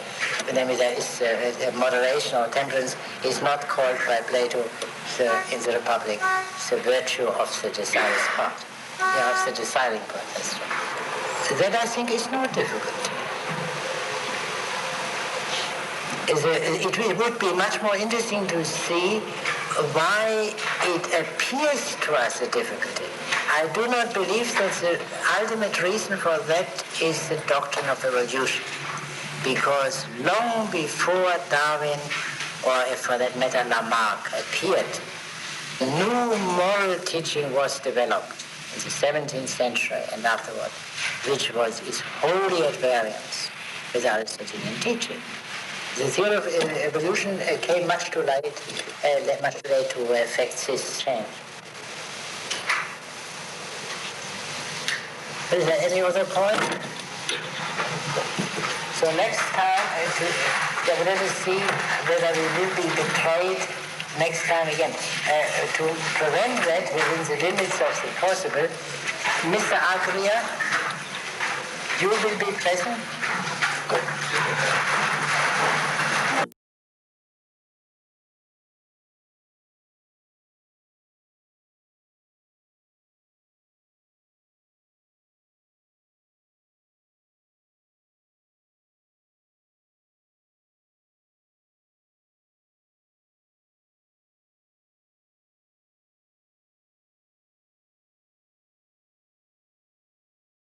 The text is complete, the whole book is complete. You did not dispose of the difficulty created by references to subjects which he is going to handle and going to treat, and which he did not treat. Yeah, that's true. Yeah. Now, regarding the mean, what you said, it was good of you to think of book 4 and the discrepancy there. But does not Aristotle mean here also by mean, by the term the mean, what he meant when he spoke of the Dorian mode, namely the mean character, meaning the moral character, yeah, not the musically mean, you know. Well, I was wondering if Plato, including just what might have possibly had in mind physical meaning. That could be. I was not able to answer. Yeah, but it was good to bring that up. These were the only points where you raised questions going beyond summarizing Aristotle's argument. There were, of course, other points which must have struck you as relevant. And, yeah, for instance. Well, I was interested in the use of that which is customary and that which is innovative. For example, he refers to the ancestors in originally excluding the use of food. But later, when they became elated through pride into an interest of experimenting with all forms of education haphazardly, they included good. But as soon as they received a wider knowledge and more experience, it was excluded again. One would gain another point would be the judging of the Spartans. Now, first, what is a more general lesson you would draw from this discussion of the changed judgment on the truth? The initial educational program was just set up under no particular principle, but the idea of just studying all subjects regardless. I mean, there was no principle as to what was proper under certain age groups. But after they did experiment with all of these, then they would realize that some were suitable and some were not. This was the wider experience they eventually gained. They rejected these conclusions. Yeah, but still, can you state it very more simply and more clearly what the general theme is, which makes this passage interesting? Well, anyone here who sees the overall subject, which we even may have discussed here at this class already, progress. Good. Then we will turn to that passage later. Thank you very much, Mr. Green. There, of course, the question of leisure is also very interesting if you think what role it plays in present-day social problems. Yeah? Good. But we will turn to that later. First, I would like, is Mr. Bowen here? Mr. Bowen. Oh, and this I will circulate. Will you begin to tell me that? There were a few points which I thought would be of interest to the class. In that concerns the second half of Book 7. Mr. Bowen says, politics is no place for purely speculative discussion. No, that is in connection with what Aristotle says about the end of man, that's happiness. And no reason is given for that. Why? Why does Aristotle refrain from speculation? Tentatively, we may suggest that the politics is no place for a purely speculative discussion. This leads to the seemingly absurd conclusion that the end of the polis is not a matter for political discussion per se.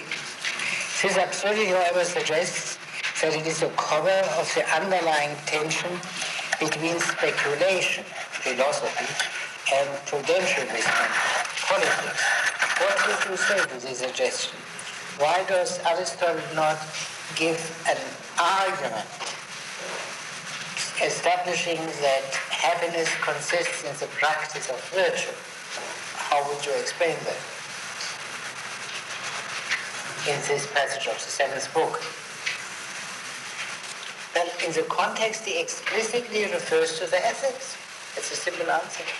And from Aristotle's point of view, the ethics and the politics are unique. The politics is the second part of a comprehensive study, of which the ethics is the first part. But still, Mr. Bowen is not entirely wrong. How do we know in the most exact way what the end of man is? Is this knowledge supplied by the ethics? That's a question which is not explicitly discussed by Aristotle, but it was discussed in the Middle Ages very clearly. Well, the question of the end of man is in itself a theoretical question, and therefore belongs to the theoretical sciences, to what they understood in the Middle Ages, Aristotelians, natural science. Natural science. There is indeed true that ethics and politics do not go into these matters theoretically. What Aristotle does when he discusses happiness at the beginning of the ethics especially, is that he takes common opinions, and by scrutiny of these common opinions, he arrives at a certain view as to what constitutes happiness. That's a full account, and the clear account would be a theoretical account. Now then he has a difficulty which I suppose has been felt by some of you or the others. The individual's endowment, spirit and intelligence, is a result of chance. This being the case, the actualization of the ideal good and happy polis is truly a chancy business. Yeah. To what extent is this true? Surely Aristotle says so. At a certain passage, he says so. But what does it mean? It is the last word on the subject. That the actualization of the best regime is simply a matter of chance. Now let me explain that. One of the crucial conditions of the best polis is that you have the right kind of a citizen body. People combining spiritedness and intelligence. Now, is this condition merely a matter of chance? The fulfillment of this condition, merely a matter of chance. When Aristotle starts the discussion, that is generally his procedure, he uses expressions which are at first glance correct. The political art, the art of the legislator, is an art in a way like any other art. And in every art we distinguish the activity of the artisan or artist as such from that which his art presupposes. The shoemaker must have leather or wood or whatever it may be. This is not a matter of his art. It is given to him. His art is applied to this material. Now from this point of view, the simple distinction is what does the art do and what is the thing for which the art is not responsible. That which is outside of the art is then called simply chance. It does not depend on the peculiar kind of rationality which is that art. But that is of course not quite sufficient, because that there are such things as leather and wood around somehow, although to different degrees, is not a matter of chance. Now let us look at the human beings here. What about the intelligent and spirited beings which he wants as citizens? Is the existence of such human beings a matter of chance? Where do we find them especially, these beautiful mixture of spiritedness and intelligence according to Aristotle? Pardon? Yeah, but more generally and more precisely in the temperate zone. Temperate zone. So you have nature here. It is not chance. It is as little chance. For example, no one would say, I saw a dog who chanced to have 4 legs. It's not chance. The dog has 4 legs. That he barked at this particular moment, that may be chance, surely. But that he has 4 legs or a stomach, you wouldn't say that this is an accident, it's chance. So that there are spirited, that this combination occurs rather frequently in the temperate zone is natural. And therefore we have to introduce a finer distinction between nature and chance as distinguished from art and so on. But still, regarding the best regime, that is much more chancy than that you would find this combination in the temperate zone. Yeah? And that, of course, as Plato puts it in the 4th book of the Laws, one can say that chance is the legislator. There was very little advanced planning in the world. And because you can say because there was no fully clear political science, political philosophy in the world. And since the influence of political philosophy from Plato's Aristotle point of view is very limited, one can say on the whole the world is governed by chance, they would say. And yet that does not make superfluous a rational consideration, but it also induces to be not too sanguine about its possible influence. Now, do you have any other point? Because I felt all the time that this chance problem is one of the major obstacles we have to overcome if we want to understand Aristotle. You see, we are what almost everything, what we call today historical, with any emphasis, is what is called by Plato and Aristotle chance. That's the difficulty. Yeah, historical historical changes, we somehow imply that these are all either meaningful changes in the sense of a historical process of a progressive character, or if not, that they are surely necessary in a non-teleological sense. It had to happen. Given these conditions, it had to happen, and therefore we cannot speak of chance. That was not the view, because you could also, if you go back to the simple example of chance, digging potatoes and finding a treasure, that also had to happen given these conditions, because the treasure was there.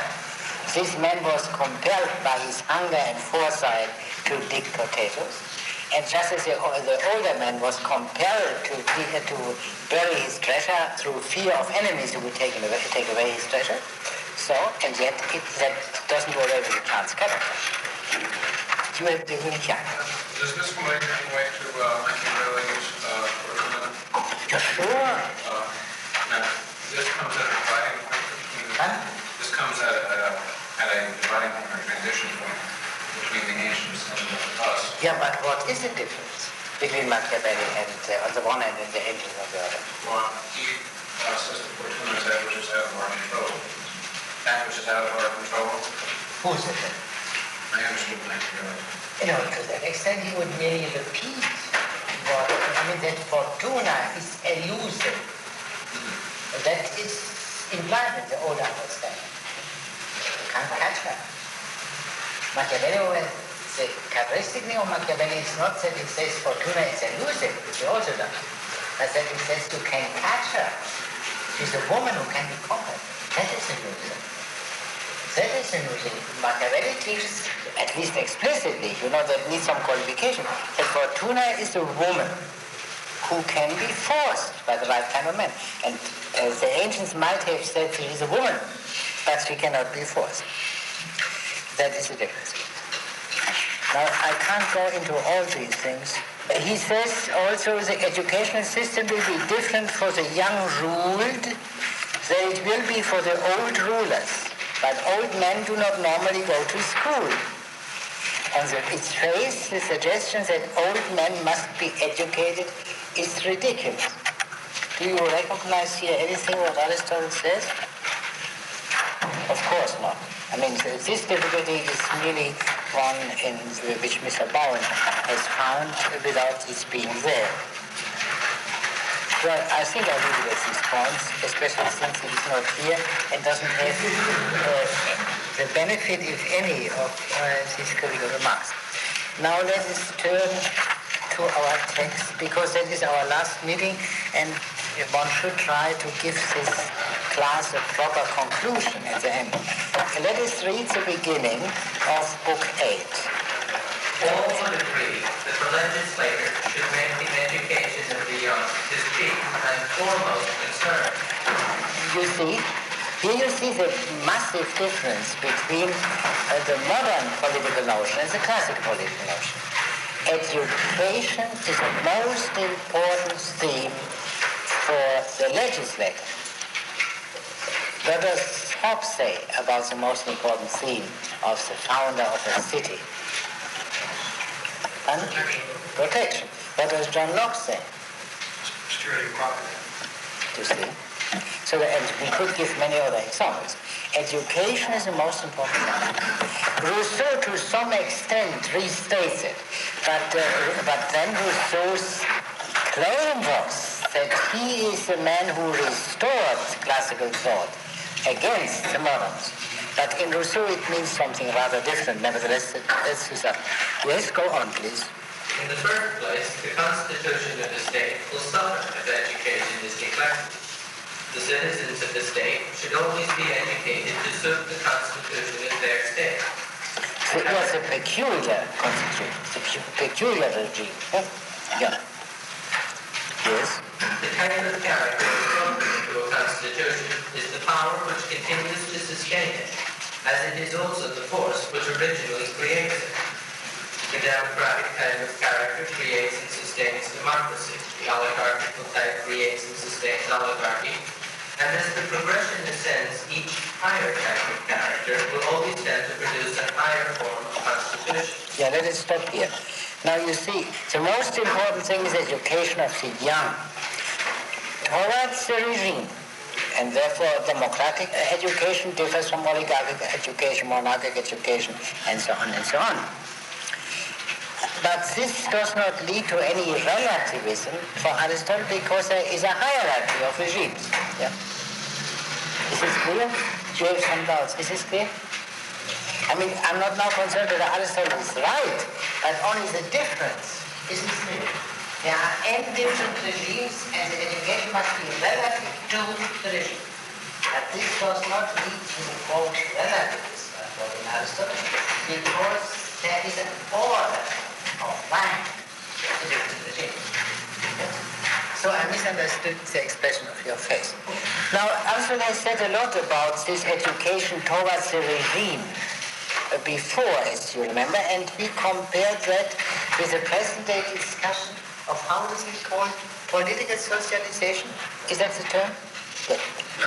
Now, what is the difference between what Aristotle means by education and political socialization? I believe we haven't made that clear. It's a simple and basic difference. What's the difference? Why do they not speak of political education? Why do they call it socialization? Does the term education imply more of a rational context? Yes, exactly, but try to give us all an opportunity to see what you divine.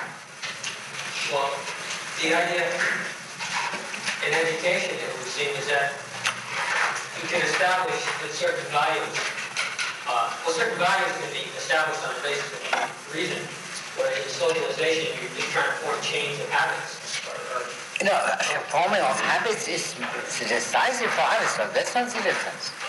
But when education is a conscious thing on the part of the educator, yeah, he looks at the goal, he looks at the matter, the material, the human beings, and then he molds the material in accordance with that end. But political socialization may very well mean a process which goes on without anybody except the political scientist being aware of it. So, that's the difference. Aristotle would say this, that generally speaking, an unconscious process is inferior to conscious processes. Generally speaking. Why? Why is an unconscious education, quotation mark, inferior to conscious education? In the case of an unconscious process, you literally do not know what you are doing. And therefore you have no possibility of knowing whether you do it well or not. Sure. Now in this sequel, Aristotle goes on with this notion. We cannot read everything. And he speaks of a pro-education. Yes?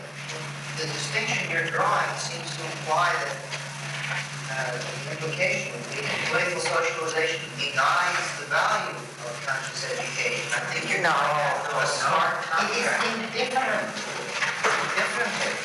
Whereas the term education puts the emphasis on that. You see that the trouble with much of present-day social science is that it admits everything. And therefore, the answer is very simple. Oh yes, we know that. The question is how it is known and how clearly it is known. That's always the question. When Aristotle speaks of education, he means a conscious and consciously conducted process. It is not meant when you speak of political socialization. It may be implied or innate or admitted by it, but it's not meant by it. That's all I said. He may be the one who's better, but which is really more important than Aristotle says that in reality, the conscious education is better, but is it in fact more important? What does it mean? What does here mean more important? In reality, which type of education, conscious or unconscious? In other words, this happens most of the time in an unconscious way, you can say. Yeah? this political socialization happens most of the time in an unconscious, in an unplanned way. You're sure that might be so, but must we not also, do we not make such studies of political socialization, for example, in order to see what is wrong, what might be wrong with it, and in order to improve that kind of? Is it not then from this point of view more important, although it occurs more rarely? You see, in other words, what entitles you to say that that which is most frequent is the most important in such matters? That's the question. As long as you do not completely divorce the study of political phenomena from the question of improvement, you cannot say that the most frequent is the most important. Yes. I think, would you say that part of the reason that it's unconscious today is because of the state-society distinction, because it goes on in the social sphere? Yeah, sure, it is connected with that. And it's a long story, and which visibly begins with Edmund Burke, the assertion that a constitution which has come into being by growth, as they formerly said, meaning by unconscious process, is absolutely superior to a made constitution, like the American Constitution. Yeah? Surely that is behind it, but that is now almost forgotten. But that is the beginning. I think the parts of the argument between Aristotle and people, the invisible hand position. In this area too, although somewhat less true. Sure, there is a close connection. Just as the invisible hand doctrine says, you contribute best to the common good if you never think of the common good. Yeah, sure. You work best towards the best regime by never thinking of it, and only do that in a fit of absent-mindedness. Sure. Yes. Well, there's a point that Aristotle was making that political education is superior to political socialization because it works better, it's more efficient, or because that conscious activities are more peculiarly human than no, because they are more likely. They do not preclude the possibility of producing the good. That I think one would say. Because you cannot produce the good, that is Aristotle's implication, without knowing it. At least not in human matters. You can produce a perfect puppy without any conscious planning, as is clear. But you cannot do, perhaps also perfect babies, as babies in the state in which they are born. But you cannot bring up a child if you do not know what you want to do to him or her. Yeah? I think it's the best approach. If that is called rationalism, which is a somewhat complicated word, then surely Aristotle was a rationalist, if that is meant. But some people think that around 1900 or so, in the first decade of this century, there was a man called Sigmund Freud who made this amazing discovery that men are mostly irrational. And therefore, I give a crude version of a crude view. And this condemns to insignificance all earlier political thought, which was based on the principle that reason is most important. There is a little element of truth. Only one thing is, of course, wrong, to think that these people did not know how unreasonable most of us are most of the time. That was always known, and I think you have found plenty of evidence for this view in Aristotle Politics. Only the question is that man must be irrational. That indeed was not held by Aristotle, for example. And now, to follow first this argument, if education is necessary, that cannot begin early enough. It must be preceded by a pre-education, by a preliminary education. Now, that is not developed here by Aristotle. It is developed more fully by Plato in the first book of the Laws, by this illustration. You want to bring up someone as a house builder. And then you have surely the process of educating him in house building, i.e. when he is an apprentice. But there is a preliminary education which is helpful to that genuine education, proper education, and that is if he plays that house building while he is a little child. That is what Aristotle means, a pre-education. The pre-education to civic virtue can come only much later. But there is a pre-education which can already begin at a very early age. Should this education be public or common? And his answer is it should be public or common, because it is an education for public activity. Ultimately, because the polis is prior to the individual, and the individual belongs to the polis, what the thought with which he had begun the work. Now you see, take the example of education to democracy. He should grow up towards an already existing democratic regime. In that sense, the democracy is surely prior to that baby who is to be brought up as a future democrat. Yeah? That's clear. The issue is not this. The issue is what is to be taught with a view to that guiding principle. Especially, is the education to be intellectual or moral education? Now, what if the question is stated in this general way, intellectual or moral education? What is Aristotle's general answer? What would you say, Mr. Andrea? Still, is there not? Well, moral. Much more, I would say.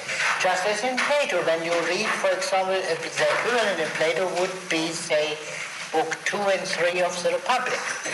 You know, the education of the guardians, not yet of the wise rulers. That's a different story. That's also almost exclusively moral education. And generally speaking, when the ancients speak of education in political context, they mean much more moral education, formation of character, than what we call intellectual education, much more. Whereas in present-day usage, I think the emphasis is much more on intellectual education, acquisition of skills and so on, than on the formation of character. This education is, of course, as Aristotle has it in mind, is the education in an aristocracy. Now let us turn to 1337b, shortly after the beginning.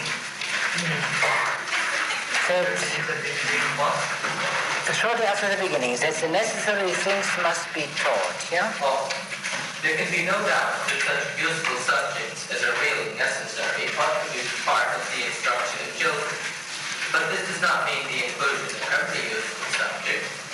Occupations are divided into those which are fit for free men and those which are unfit for them.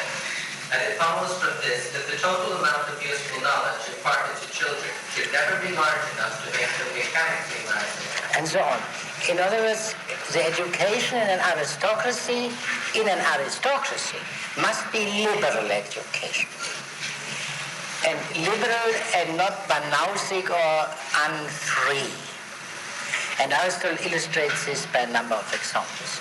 The education is to be gentleman's education, which is distinguished not only from the education of the vulgar, but also from some other things. Shortly after you left off, Mr. Rankin, he says something about the education on the sciences. Yeah, it is not unfree, it is not illiberal. Do you have that?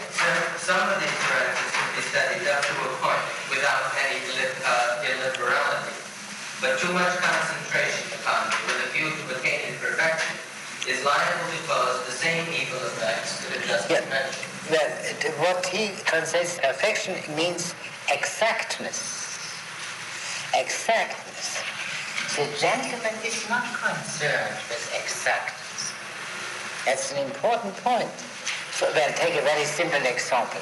To be exact regarding every penny, yeah, that's one form of exactness. It's illiberal from Aristotle, from the gentleman's point of view. But where do we find exactness in ordinary life? I mean, disregarding the sciences proper. Well, in the arts, to some extent. For example, a house builder, a carpenter, has to be exact. What would you do with a door, which is done by an inexact man? You can't be gentlemanly in such matters. You have to be exact. Yes? Ergo, no scientist is a gentleman. In a way, yes. Yes, Aristotle discusses that you must drive the understanding. The scientist as scientist.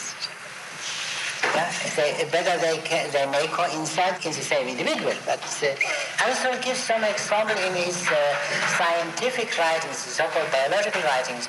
What does a scientist do? He touches dirty, absolutely despicable beasts, worms and all these kind of things, yeah?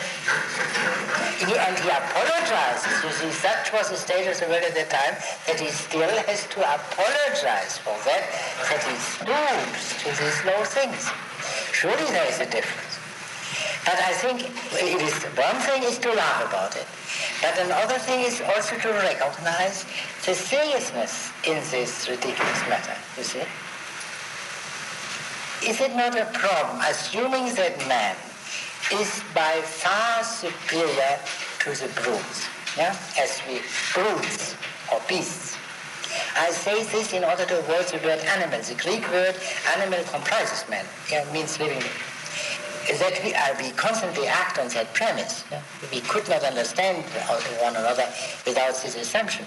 Now, is it not strange then that the higher should devote such a great attention to the lower as a problem?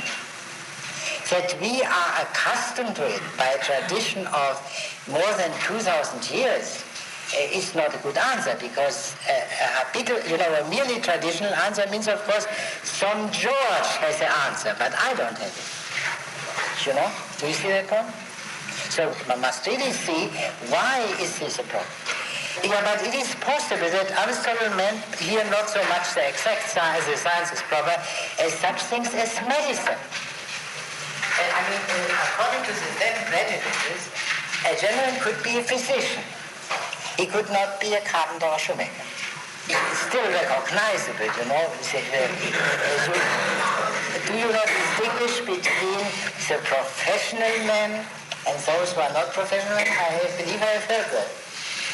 And so, you see, but let us continue to see what Aristotle has to say, if that is the best example about the medical profession. Yeah? Or how does he say? Go where you left off. A good deal depends on the purpose for which acts are done or subjects are studied. Anything done to satisfy a personal need or to help a friend or to attain virtue will not be illiberal. But the very same act, when done repeatedly at the instance of other persons, may be counted menial and servile. In other words, a man who studies medicine in order to practice it for everyone, that is something slightly degrading. But if you do it in order to be of some help to your family and your friends, or out of sheer curiosity, it's a different story. But the point in which I'm interested, you will see immediately that this is of a very, Aristotle does not share the mere prejudices of these people. That goes without saying. But he accepts these prejudices to some politically, by which I mean not merely accommodating himself.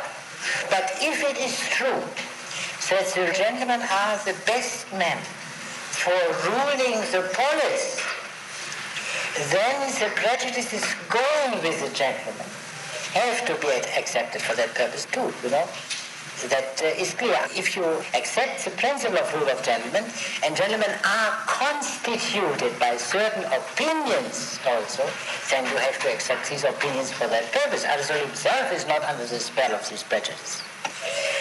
Now, what he is driving at will appear gradually as we go. But someone raised his hand and I had to postpone it. Yeah. Yeah, I thought you might have the same criterion in the art of music, or rather pianists, that accomplished pianists needs exactitude too. Yeah, sure. Aristotle looks at it from this way. Sure.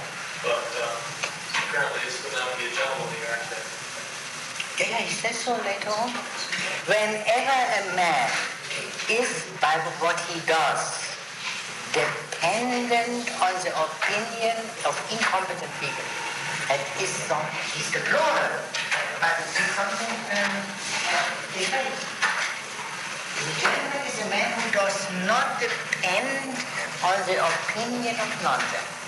That is so. That makes him a gentleman. He is dependent to some extent on the opinion of the other gentleman. But what the non-gentlemen think about him is irrelevant. Now, whenever there is something human about it, that is not complete nonsense. Look around today. Forget about us. Look at your fellow political scientists. They have to make a living. And that means they are dependent. They become dependent on all kinds of departments and presidents and so on and so on. That is not always. I take now the case of thoughtful and well-prepared people. Do you not think that the problem of the degrading dependence can arise? What is the only way of avoiding it? Now let us be quite honest, or if you be cynical. In this case, the most is the same thing. How can you avoid that? You're not necessarily. It is outside sources. Yeah, and being a man of independent means, as I all right? That's what it is. And now, then of course you can say, then there will be some nasty people around who will say, where did that wealth come from originally? Now I take the best case, in a very old family, one doesn't even know where it came from. But then there come some people who make very radical reflections, like Rousseau and Marx, who try to show it could not have had an honest heart. Surely, but these doctrines are truly and literally subversive. Yeah? These doctrines. They are subversive, and not only of the order which we have today, but perhaps of any possible social order. And therefore, one can rightly say these questions are meaningless questions, shouldn't be raised. No? One can say. So let us leave it then as a simple practical view. The only way of avoiding degrading dependence is either an extremely high degree of one's own asceticism. You know, it's obvious that if you can live on $1,000 a year, then you are much less dependent than if you need 5,000 a year, and so on and so on. But I don't have to labor that point, I believe. But assuming that very few men are willing or able to live in this extremely ascetic way, we become dependent on others, and more than once, on the goodwill of people on whom we should not be dependent as self-respecting. That is behind that. I think only a little bit observation and reflection is needed to see that Aristotle may be wrong in his solution, but it is at least a respectable solution, one respectable solution to a problem which is coeval with man. Yeah? So. But I don't say that I have proved that Aristotle is right, but I only hope to have proved that he doesn't talk nonsense, and this is not simply dated stuff. We can recognize our own problems in that immediately. Yes? The implicit doctrine of freedom that you see here is suspiciously like that of the extreme Democrat in one sense. In other words, a man dependent on himself, acting only in terms of what rises within himself. And it also seems to me to clash somewhat with Aristotle's great saying of man is a social animal. I mean, it seems that there is obscured here what we find today is an essential fact of human existence, the extent to which people are in fact dependent upon each other. Yeah. The mere fact that, let us take this man of independent means, is of course wholly impossible outside of society. I don't have here. the very simple fact has so many things which he must not do as a gentleman, but which have to be done for him, shows that he could not live in isolation, yeah? And not to go into any deeper question. So, furthermore, and that is perhaps more relevant, a single gentleman in this way could not maintain his gentlemanship simply physically if there were not other gentlemen who had the same interests and who would defend him and his cause and his interests against others. Yeah?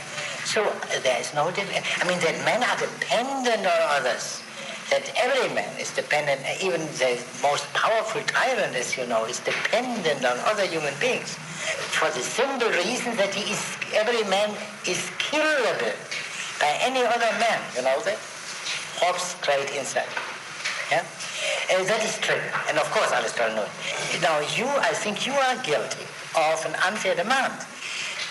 When we speak of an independent man, we use a crude practical expression. We mean that kind of independence which is possible. Yeah? Which is possible. And that is, of course, includes many dependencies. That goes without saying. But the question is whether there are not, President Eisenhower occasionally said that in politics everything is a matter of degree. Nothing could be truer. And all these political terms have this relativity in them. Yeah? Not absolutely independent. No man can be. But in the practical sense, we say that, for example, if you have children and you say at a certain moment they become independent, that is not a meaningless expression. It's very clear in its meaning and the context. And the same is, as you say, the man who lives independently of the opinion of people inferior to him, that makes sense. It makes sense. And if you say that a thoughtful beggar is more independent than a king, also makes sense.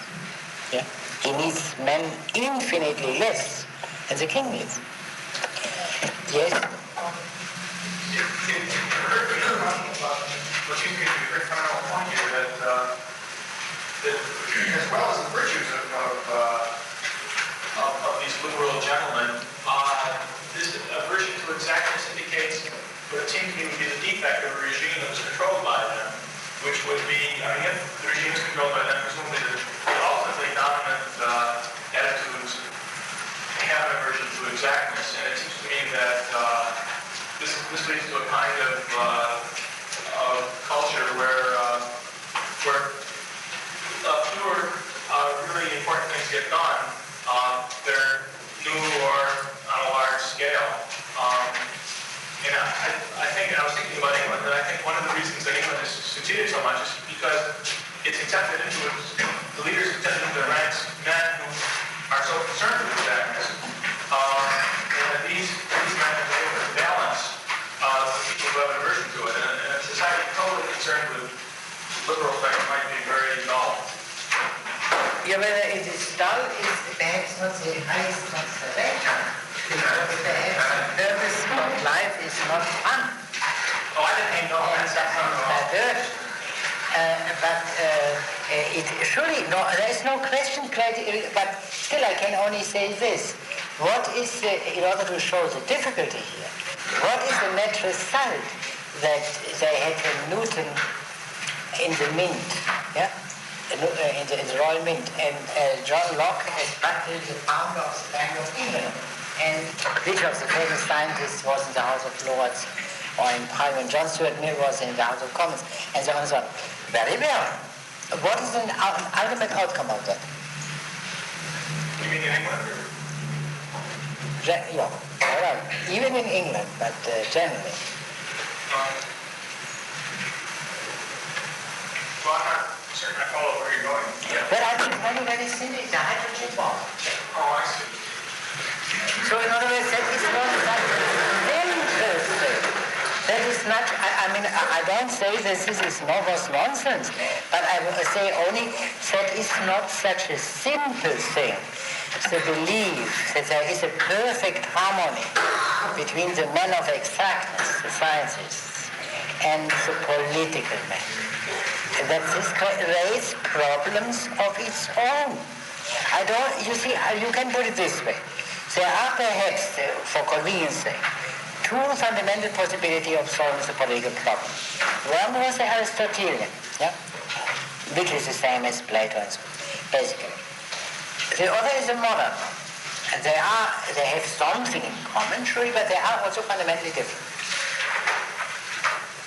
We have become aware in various ways of certain difficulties, of the basic difficulties of the modern solution. And that is our predicament, I mean, why do we have beatniks in this kind of thing? That is all due to the fact that a part of the population, and not necessarily the most thoughtless part, doesn't have a clear way in front of itself, as it had for many, many generations.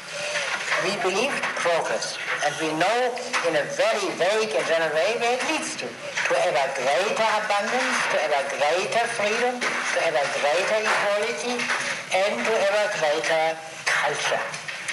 All good things. And then we went on and suddenly an abyss opened. And I think that was, for the popular consciousness, the atomic bomb. More, I think, than the economic crisis and the other kind of thing.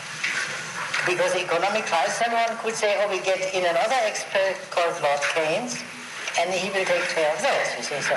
But here we have no experts. There are experts for producing atomic bombs, but there are no experts telling us what to do with Khrushchev, you see. That is the practical form of the question of the hydrogen bomb. And therefore, we want to understand our situation. And I think one can say that all social scientists who are thoughtful are concerned with this very problem. What is the basic defect, that which has been overlooked somehow in these last 3 centuries? My suggestion is only let us do it in the clearest and simplest way, by looking at the alternative proposal of equal breadth. That was the master of those who know, Aristotle. It's the most convenient way of doing. Plato that's all much more complex. And then if we do that, we see that the alternative is indeed not in every respect beautiful. And the modern men who revolted against it since the 16th century were not fools. I mean, there was something which was unattractive in Aristotle. But the question is it simply inferior? Is it simply, one should really begin a course on Aristotle with chapter 46 of Hobbes' Leviathan, where Hobbes draws up the indictment against Aristotle. And many of these things are identically the same as you would find them in John Dewey, for example. So they had certain reasons, very good reasons. But the questions were the reasons so good as they thought they were? I think for all the attempts made by quite a few people today, I don't want to mention names, but there are very many people who are concerned with that, would gain in clarity if the alternative were as articulate as it is in Aristotle.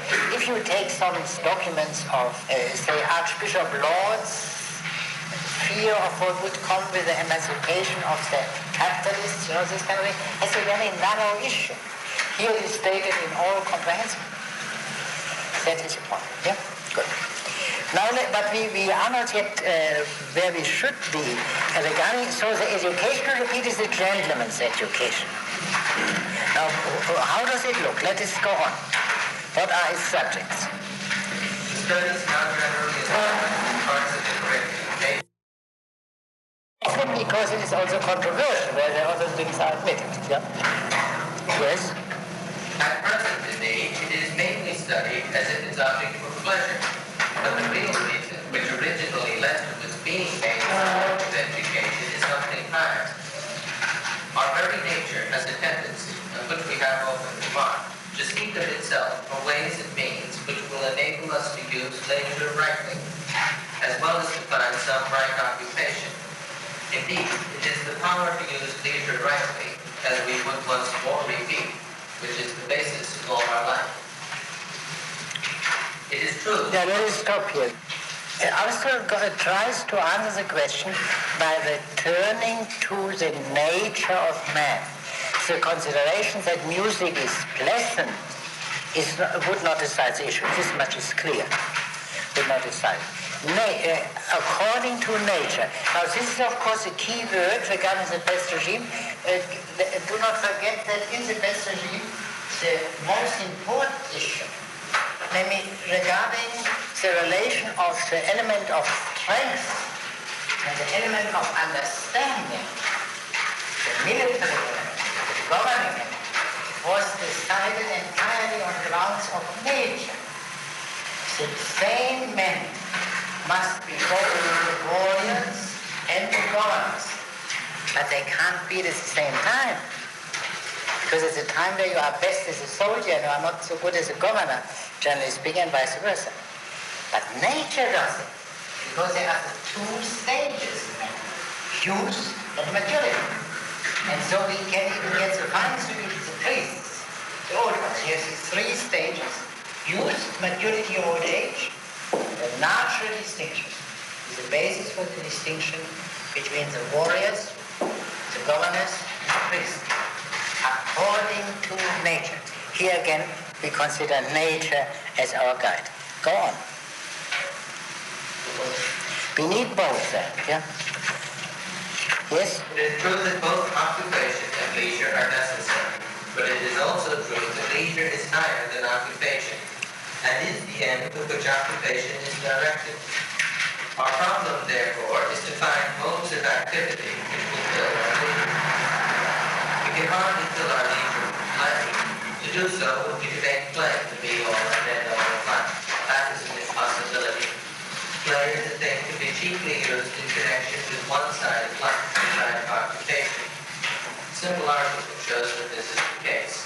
Occupation is the companion of work and exertion. The worker needs relaxation. Play is intended to provide relaxation. We may therefore conclude that play and games should only be admitted into our state at the proper times and seasons, and should be applied as restoratives. The feelings which play produces in the mind are feelings of relief from exertion, and the pleasure it gives provides relaxation. Leisure is a different matter. We think of it as having in itself intrinsic pleasure, intrinsic happiness, intrinsic felicity. Happiness in that order does not belong to those who are engaged in occupation, it belongs to those who have leisure.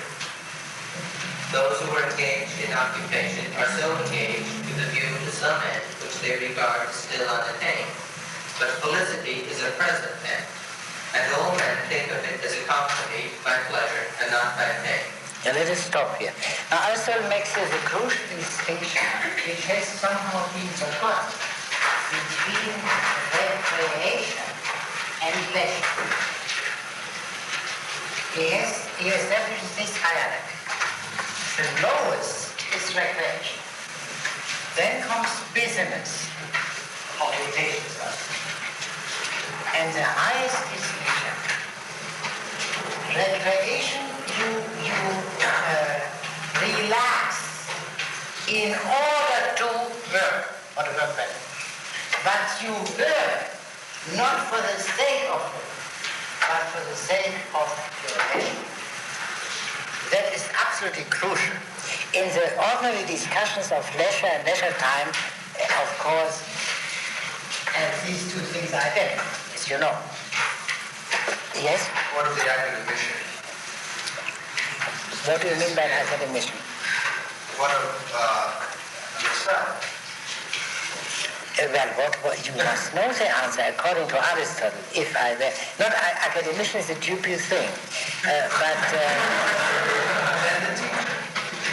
the teachers are surely men who do a work, yeah, who are workers of some sort. And let us forget about me, if you don't mind. But for what you mean, people like myself should stand for, yeah. That's extremely simple. Where is their place? On the medium. Sure. You know what the Greek word for leisure is? Shall I write it down?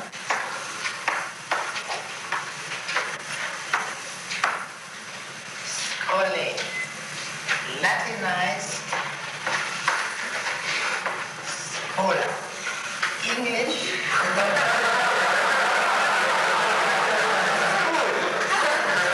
That was surely that was school was supposed to be the place of leisure. That it has become the place of anguish, boredom, and so that is the fate of almost all human things, you know. That's a very pertinent question. I mean, that you put it into slightly insulting personal form only made it more clarified. So this relaxation is what Aristotle calls play. Play. And it is also rather in common to rather the same as what is now frequently called fun.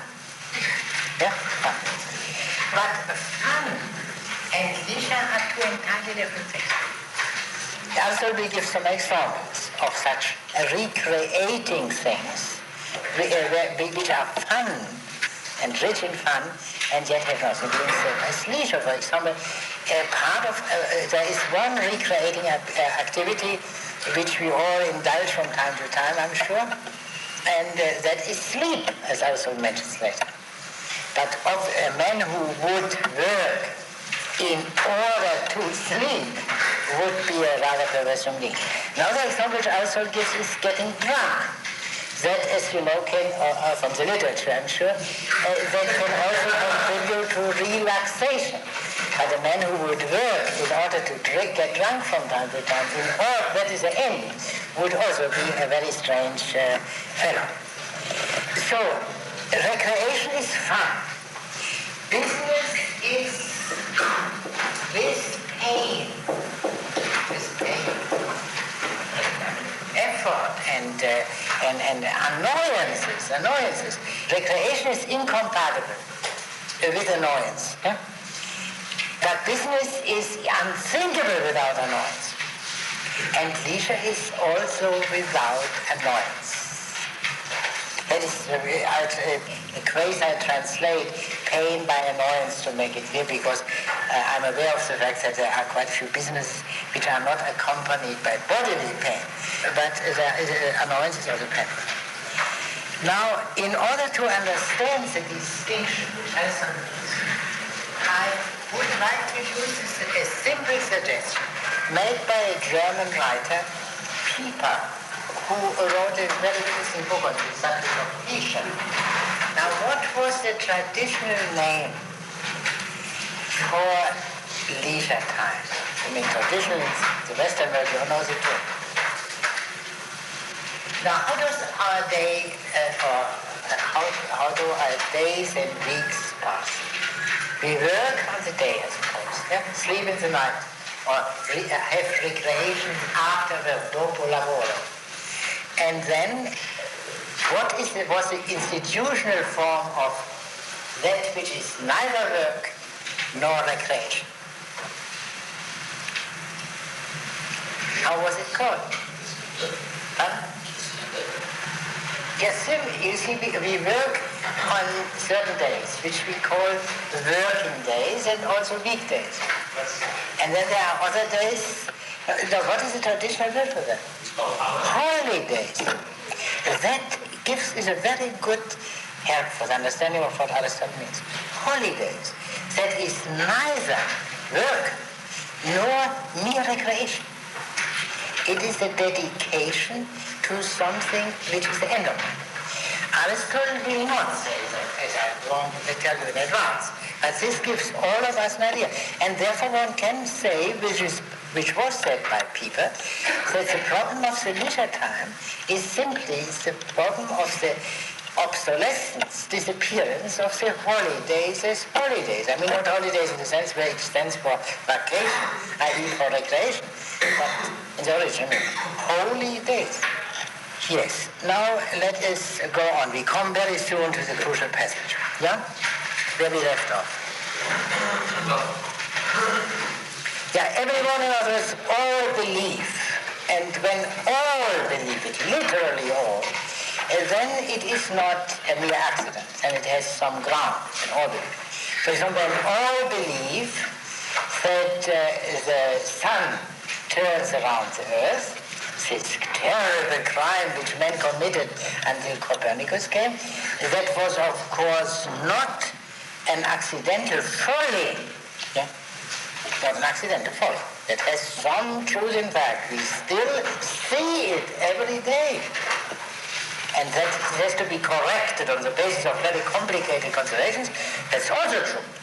But that everyone in his sound mind sees it every day is also important. And for practical terrestrial purposes, terribly important. So everyone says the felicity, the bliss, the happy state is accompanied by pleasure. Is that all admit? Yeah? It is true that all are not equally agreed about the nature of the pleasure which accompanies felicity. Different persons estimate its nature differently according to their own personality and disposition. Personality. Personality doesn't exist. According to themselves and according to their habit. Yeah? That shouldn't happen. Yes? And now on the next point. But the highest pleasure derived from the noblest sources will be that of the man of greatest virtue. You see again, that great variety, infinite variety, but no relativism because of the hierarchy. Yes. Now?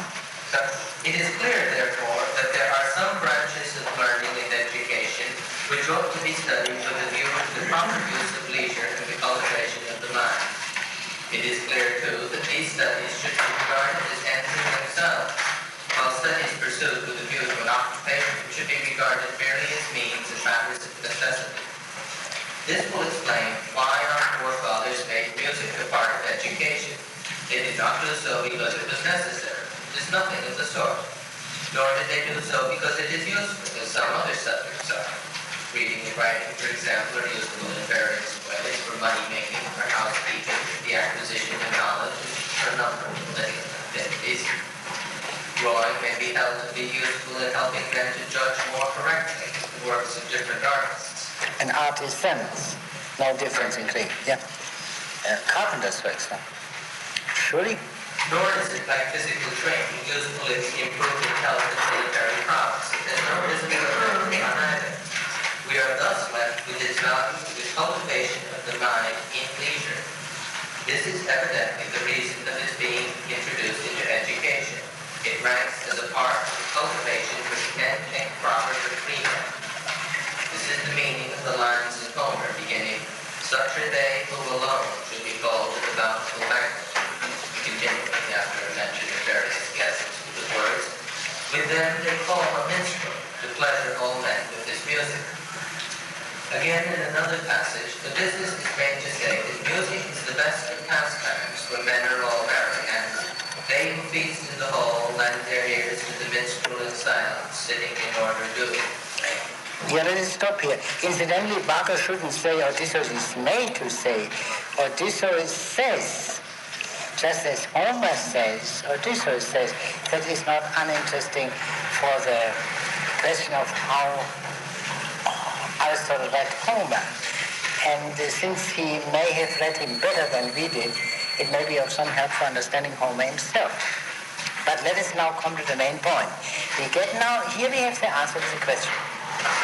Not to the question as to what gentleman's education is, but the more specific question, the relation of music to gentleman's education.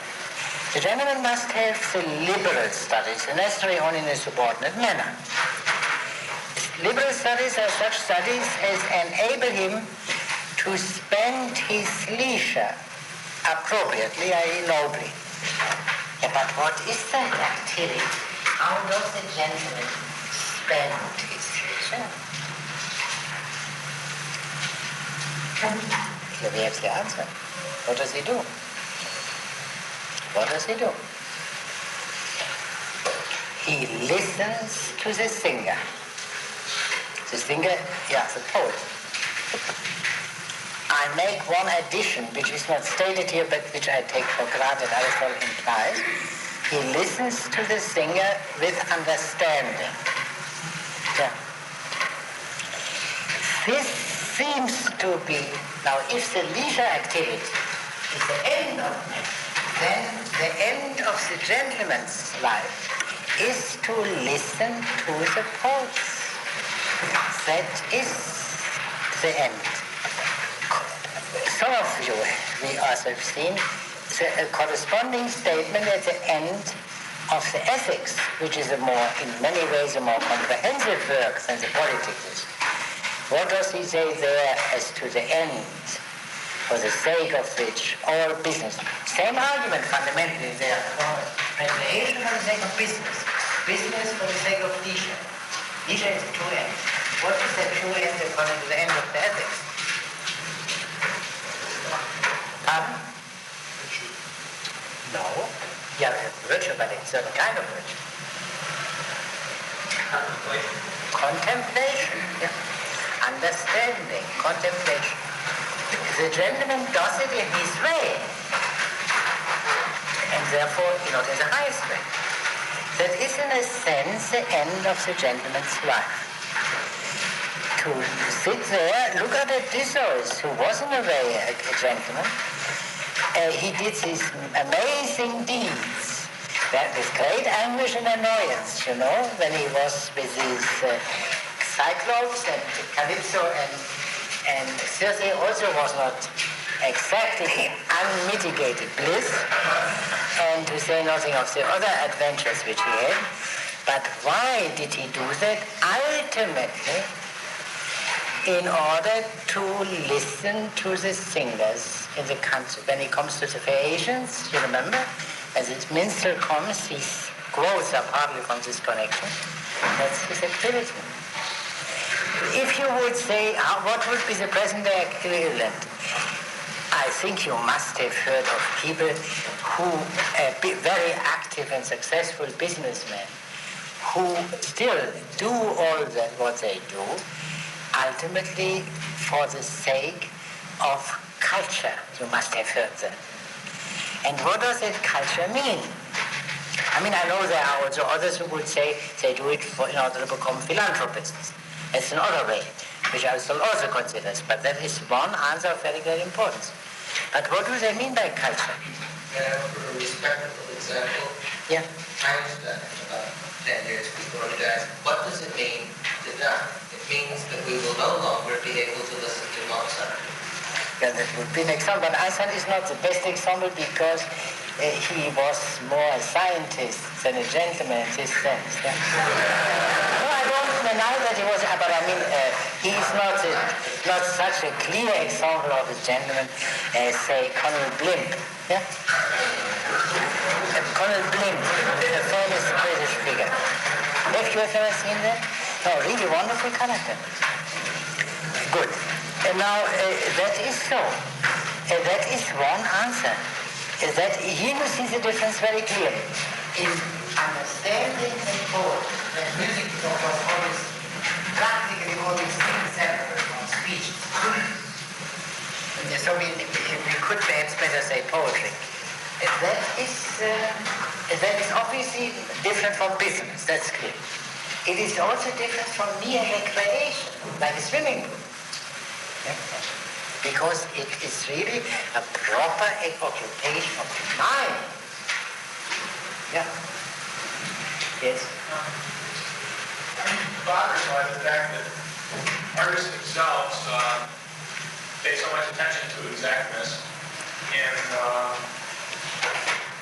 go through annoyance and prevail if their works are art, and yet, properly speaking, I'm not sure that you can say they do for any other end for creativity itself. Maybe I'm wrong, but... Yeah, well, what does creativity mean? But let us not go into this question and simply say you mean the production of such songs is more than understanding those songs. You know? You mean that? Well, I thought the crucial fact was that there wasn't another end for which the person... The gentleman. Let us consider for one moment Odysseus, beautiful example. Odysseus listens to the singers, yeah, with the Phaeacians. And then what does he do afterward? He himself sings. Yeah? Singing, describes worthwhile things in a worthwhile manner. So Odysseus is both a listener and what you call a creator. Yeah, but the creator, as such, what is a poet, in other words, from the Aristotle's or from the Greek point of view? He is not a gentleman, not in the sense that he is a crook or villain or whatever have you, but he is higher than a gentleman. He's a wise man. And that is a complicated question. What is the relation of the wisdom, which the poets have, to the wisdom of philosophers, another matter. Yeah? But there is clearly an enormous difference between the man who writes Homeric poems and the man who recites Homeric poems. And they were generally regarded as very stupid asses, the rhapsodies. There's a Platonic dialogue called the Ion, in which Aristotle has a conversation with such a fellow. And he's presented a very vain and stupid man. That is something entirely different. The poets and their status is not discussed here. Yeah? But that is implied, one can safely say that.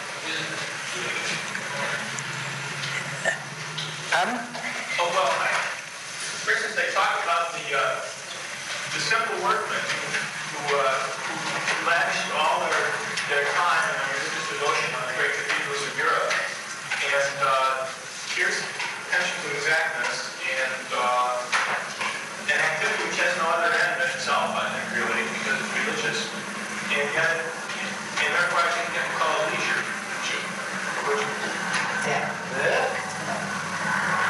It wasn't work in the sense of earning a living, it was work in the sense of a holy exercise. Yeah, that is a subject not discussed by Aristotle here in the Philosophy of Play.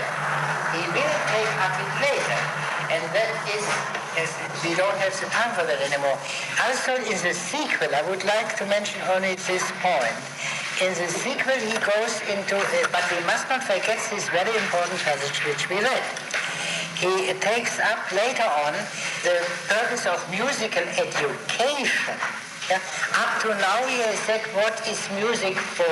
What is its place in the life of the adult human being, of the adult gentleman? And later on he raised the question, what is the purpose of musical education? And in this connection, the moral education, the moral element is emphasized, namely that the right kind of music makes us better men, makes a man a gentleman. But the question which is raised here, what is a gentleman who is no longer in need of being made into a gentleman? What does he do with music? That's one thing.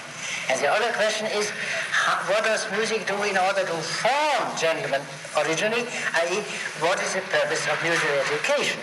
And there the emphasis is, of course, most strongly on moral education. And that plays a very great role in the sequel. We read only one brief passage in 1348, shortly after the beginning. Perhaps there is more reflected in our sharing in the common pleasure which all men derive from music. The pleasure indeed which is natural and instinctive, and which explains when the user's music appeals to all ages and all types of character. And perhaps we ought to consider whether music is not also some sort of bearing on our characters and ourselves. But it will clearly have such a bearing if our characters are actually affected by music. That they are so affected is evident in the influence exercised by a number of different tones that are affected by those in the chorus. Yeah? His tones, by general consent, have an inspiring effect in the soul, and a feeling of inspiration is an affection of the soul of character. We may add that, with listening to mere imitators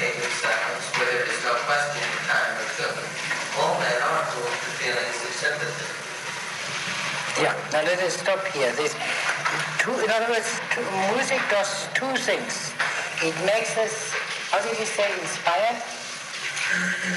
Yeah, inspired, and it makes us imitative of characters. Imitative of characters. The letter is clear. For example, you say a martial song, martial modes, arouse, make us to that extent have martial feelings and therefore contribute to our education in college and so on. Others make us tame in a good sense, make us gentle and therefore contribute to our education. What is this inspiration? Now the Greek word is enthusiasm. But that must be understood, we must consider its original meaning. That means inspired by a God, possessed by a God, and therefore derivatively inspired.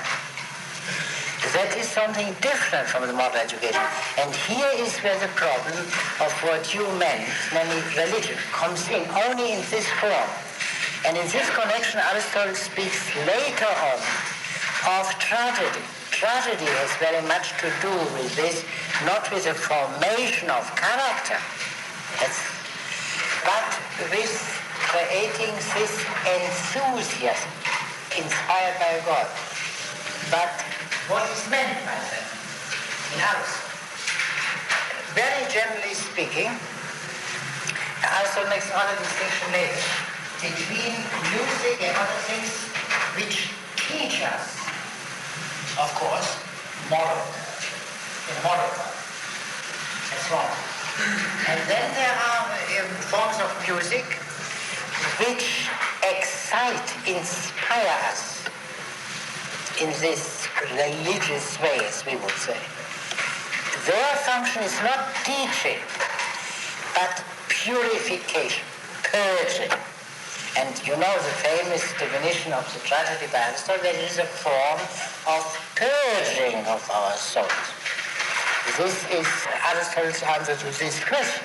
Whether it is sufficient is, of course, an entirely different question. Now, this passage which Mr. Agria, there are only two more points which I would like. Yeah, that needs a very long, it is very difficult. Aristotle is very brief on these matters, and without an analysis of his poetics, and especially his analysis of tragedy, this is almost unintelligible. But the main point of it is we must understand this. There is music, which is partly moral and partly cathartic. Cathartic is something different from moral. In a way, the cathartic is more elementary, more basic than the moral.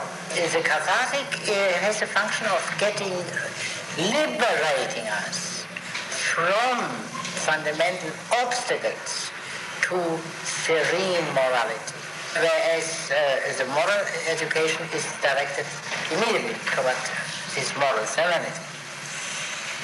One thing I say is a function of music in education.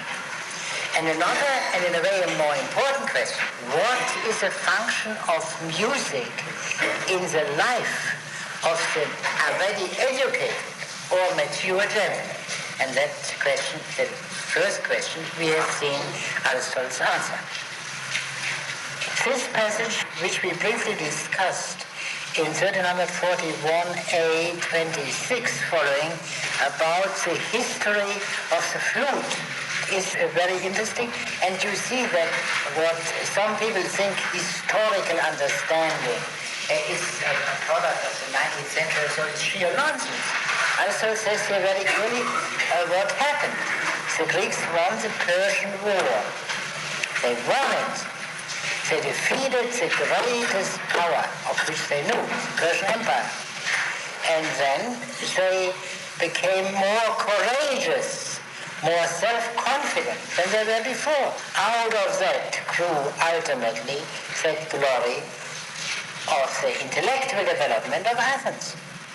This simple historical observation was as much within the reach of Aristotle as of any modern historian, that goes without saying. That is only in passing. The last point which I would like to mention is a reference in 1342a. I wish I could read that. I would like to know how Barton says it. At any rate, it is unimportant. There is a passage here, there is an expression of Aristotle, the hexis according to nature. In 1342a 23. I will find it for you. Just as the souls of its members are distorted from their natural state. Yeah, so that is the natural state. That is also the way in which the medieval translation translates it. But literally translated from the habit, from the condition according to nature. But let us say it's a natural state, the state of nature. That is the origin of this famous term. As the state of nature means here, of course, the state according to nature. The normal, healthy, good state. If you are sick in one way or the other, you are not in your natural state. For example, if you can't walk, your feet are not in natural state, or if you can't see, your eyes are not in the natural state. That's the original meaning of state of nature. The state of nature of man is, of course, the state of which man is under the best conditions. And since man is a political animal, man is in a state of nature if he is a citizen of a good society. If he is a citizen of a bad society, he is not quite in the state of nature. Now, here you see the enormous change which has taken place in modern times, where the term state of nature became so crucial and so much more emphatically used as it is in Aristotle, that the state of nature is the most primitive state. That's the most primitive state. And one could very well, by contrasting the meaning of state of nature, say in Hobbes, with the meaning of state of nature in Aristotle, develops the whole problem of the ancients and the moderns, of classical political thought and modern political thought, and therefore that would be only a more technical and seemingly more abstruse formulation of the problem of the age bomb. I don't have to explain it a great deal. No? Good. Now, there was one point I wanted to make in connection with a remark which Mr. Brown made on an earlier occasion, but he isn't here, and you would not perhaps be very much interested in that. And therefore, I will omit that and ask you whether there are any questions you would like to bring up in the few minutes we still can be together. Mr. Flammer? Well, this last point you made, it's encouraging to understand that we keep getting back to the point that the crucial difference between the moderns and the ancients is that the moderns somehow the natural or the important thing is sort of even the efficient cause, you might call it, what's prior and precedes what's primitive. And yeah, we could say that. It seems that much of the change is due just to the abandonment of a sense of purpose in nature. And it would seem to me that if you accept this, much of what follows from Aristotle's acceptance of ends in nature isn't really tenable to a modern man. It isn't a matter of overlooking things and not realizing the insights of the ancients, but a fundamentally different way of looking at the world in general. Yeah, but still, does not your responsibility ultimately extend to the basic premises which you accept? I mean, can you ultimately, as a thinking man, pass a buck and can say Galileo did it? No, you must do it somehow. I mean, it's very hard. But still, if you want to have any say in such matters, you must face that responsibility. Do you see that? Well, it seems to me, you come back to the point, well, sure, you say you have to accept responsibility for your choice of first principle or your basis. But it seems to me that if you start with a basis which essentially denies that in the universe, independent of the will of man, there's a purpose, things have a place, the world is not really a desert, it's a whole series of ways of saying. Yeah, but to which, we cannot go into that question, of course, now. But may I suggest two lines of approach? The first is that it is not true that all pre-modern thought was, in the Aristotelian sense, teleological. When Plato presented his notion of the universe in the Timaeus, that's greatly different from that of Aristotle. It is also teleological, but in a different way, much more mathematical for some reasons. But something else. When modern science emerged in the 17th century, the common name for that was the corpuscular doctrine. Yeah? Corpuscular, in Bacon, for example, and later Leibniz and so on. Atomistic doctrine. There were such non-teleological doctrines in classical antiquity. So that is a difference between modern thought and Aristotelian thought, and perhaps even Socratic thought, but not between modern thought and ancient thought. Yeah? Number one. Number two, and here I come to something which is not as much a question of historical learning as the first question, and that is this. Modern natural science was developed primarily as a doctrine of inanimate beings, the heavenly bodies as well as of terrestrial bodies, which are inanimate beings. Yeah? Think of the crucial Galilean and Newtonian discoveries and laws. Good. And now this doctrine of the inanimate bodies was meant to be, at least that is the most simple assumption, the basis of an account of everything. Of everything.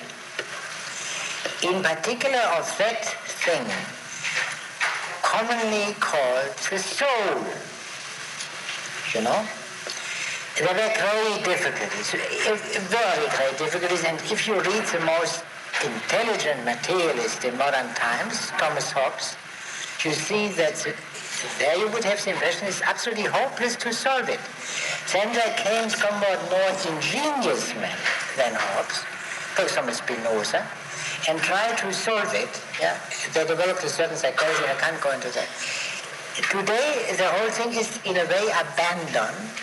If you take the extreme forms of psychology, say behaviorism, yeah? You study in all cases behavior. The distinction between body and soul never arises for these people. Yeah? Well, in brief,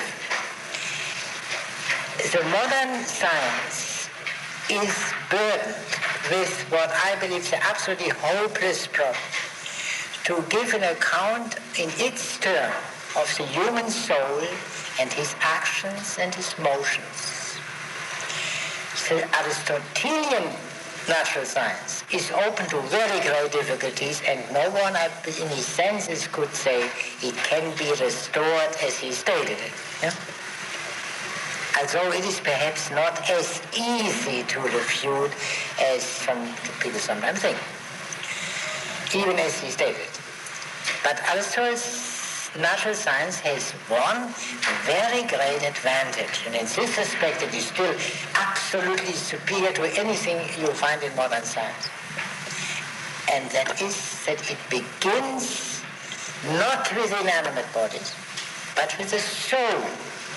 You can say Aristotle suffers defeat because he thinks the understanding of the soul gives him a key to the understanding of inanimate bodies. That may be so, you know. You know the famous story. The stone falls because it tends. Yeah? That may have been entirely wrong, for all I know. But on the other hand, we have legitimately a perhaps greater interest in understanding the soul than in understanding the fall of bodies. Yeah? And so we also must be concerned with the fall of, I don't know that, you know. Therefore, the thing is not as simple as that.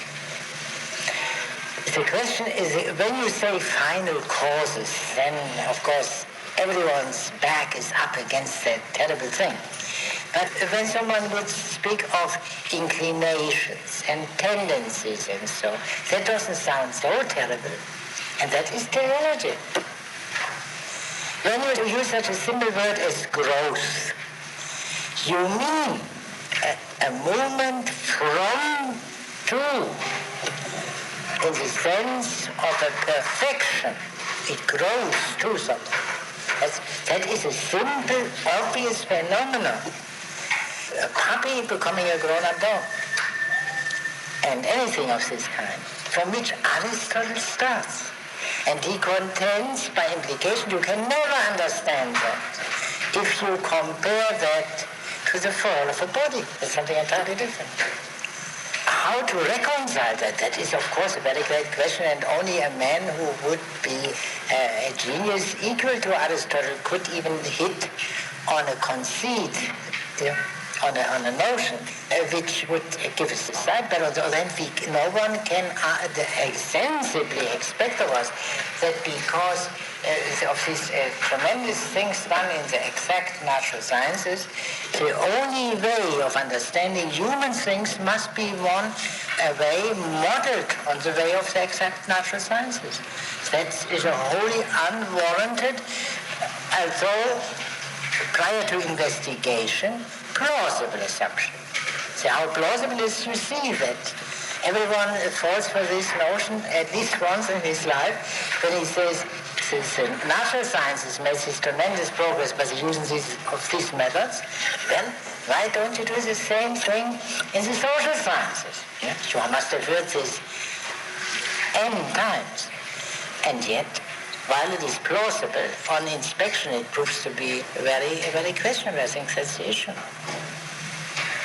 And even if, for example, from time to time I talk to people who know these things infinitely better than I do, psychologists and so, but what is really proven, things are unknown to the ancients, yeah?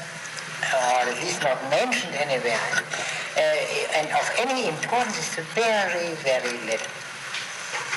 I mean, for example, if one knows now a bit more when the baby begins to have the so-called social smile, yeah? That finds a very easy place in any psychology, you know.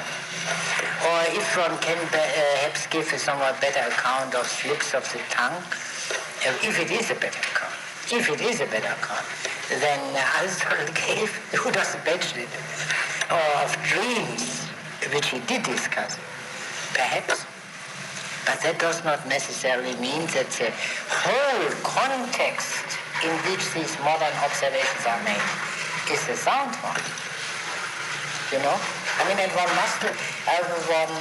must here really keep one's head and make a distinction without which I think one will not be able to understand anything, but that the human things are not intelligible in these terms. I mean, read any of these scientific studies of human things and see whether they enlighten you. They may contain certain factual observations which are interesting, yeah, surely, but they could have been made by any intelligent man on the basis of any metaphysics if he had looked at them.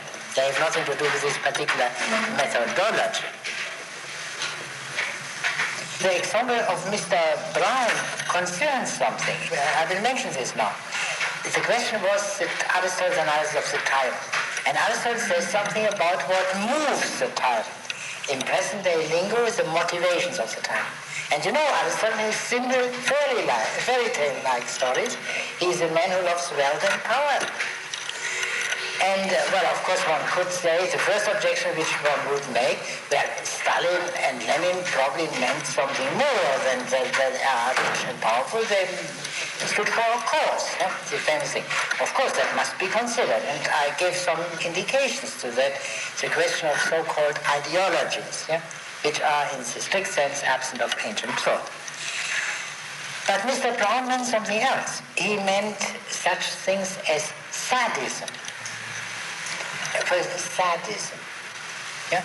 That a man, for someone like Hitler, what motivated him was ultimately not a certain theory about the master race and the Jews as the enemy of the master race, this kind of thing.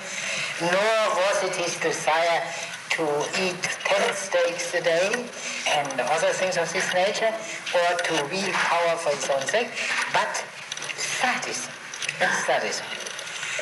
Yeah, that is a so-called psychological explanation, and some people think, that is much.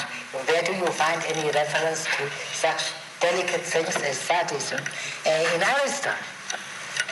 Now, all right, let us consider that for a moment. What is a sadist?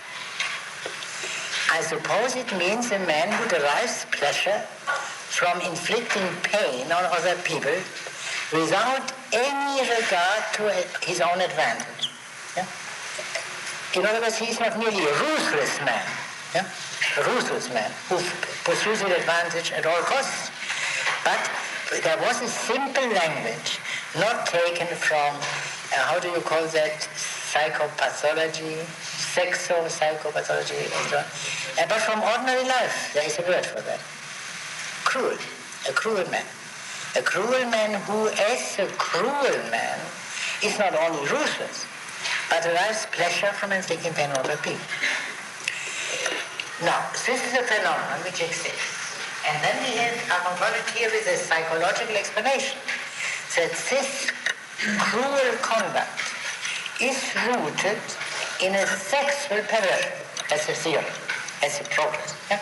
Of cruelty, people know it all the time. But that's, of course, a question. Is this theory true?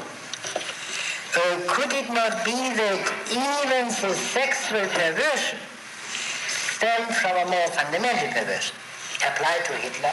Whether Hitler was sexually perverted or not, I believe has not been shown by the social scientists. Yeah? I have not read that. So it would be a mere hypothesis that his cruelty could be explained by sexual perversion.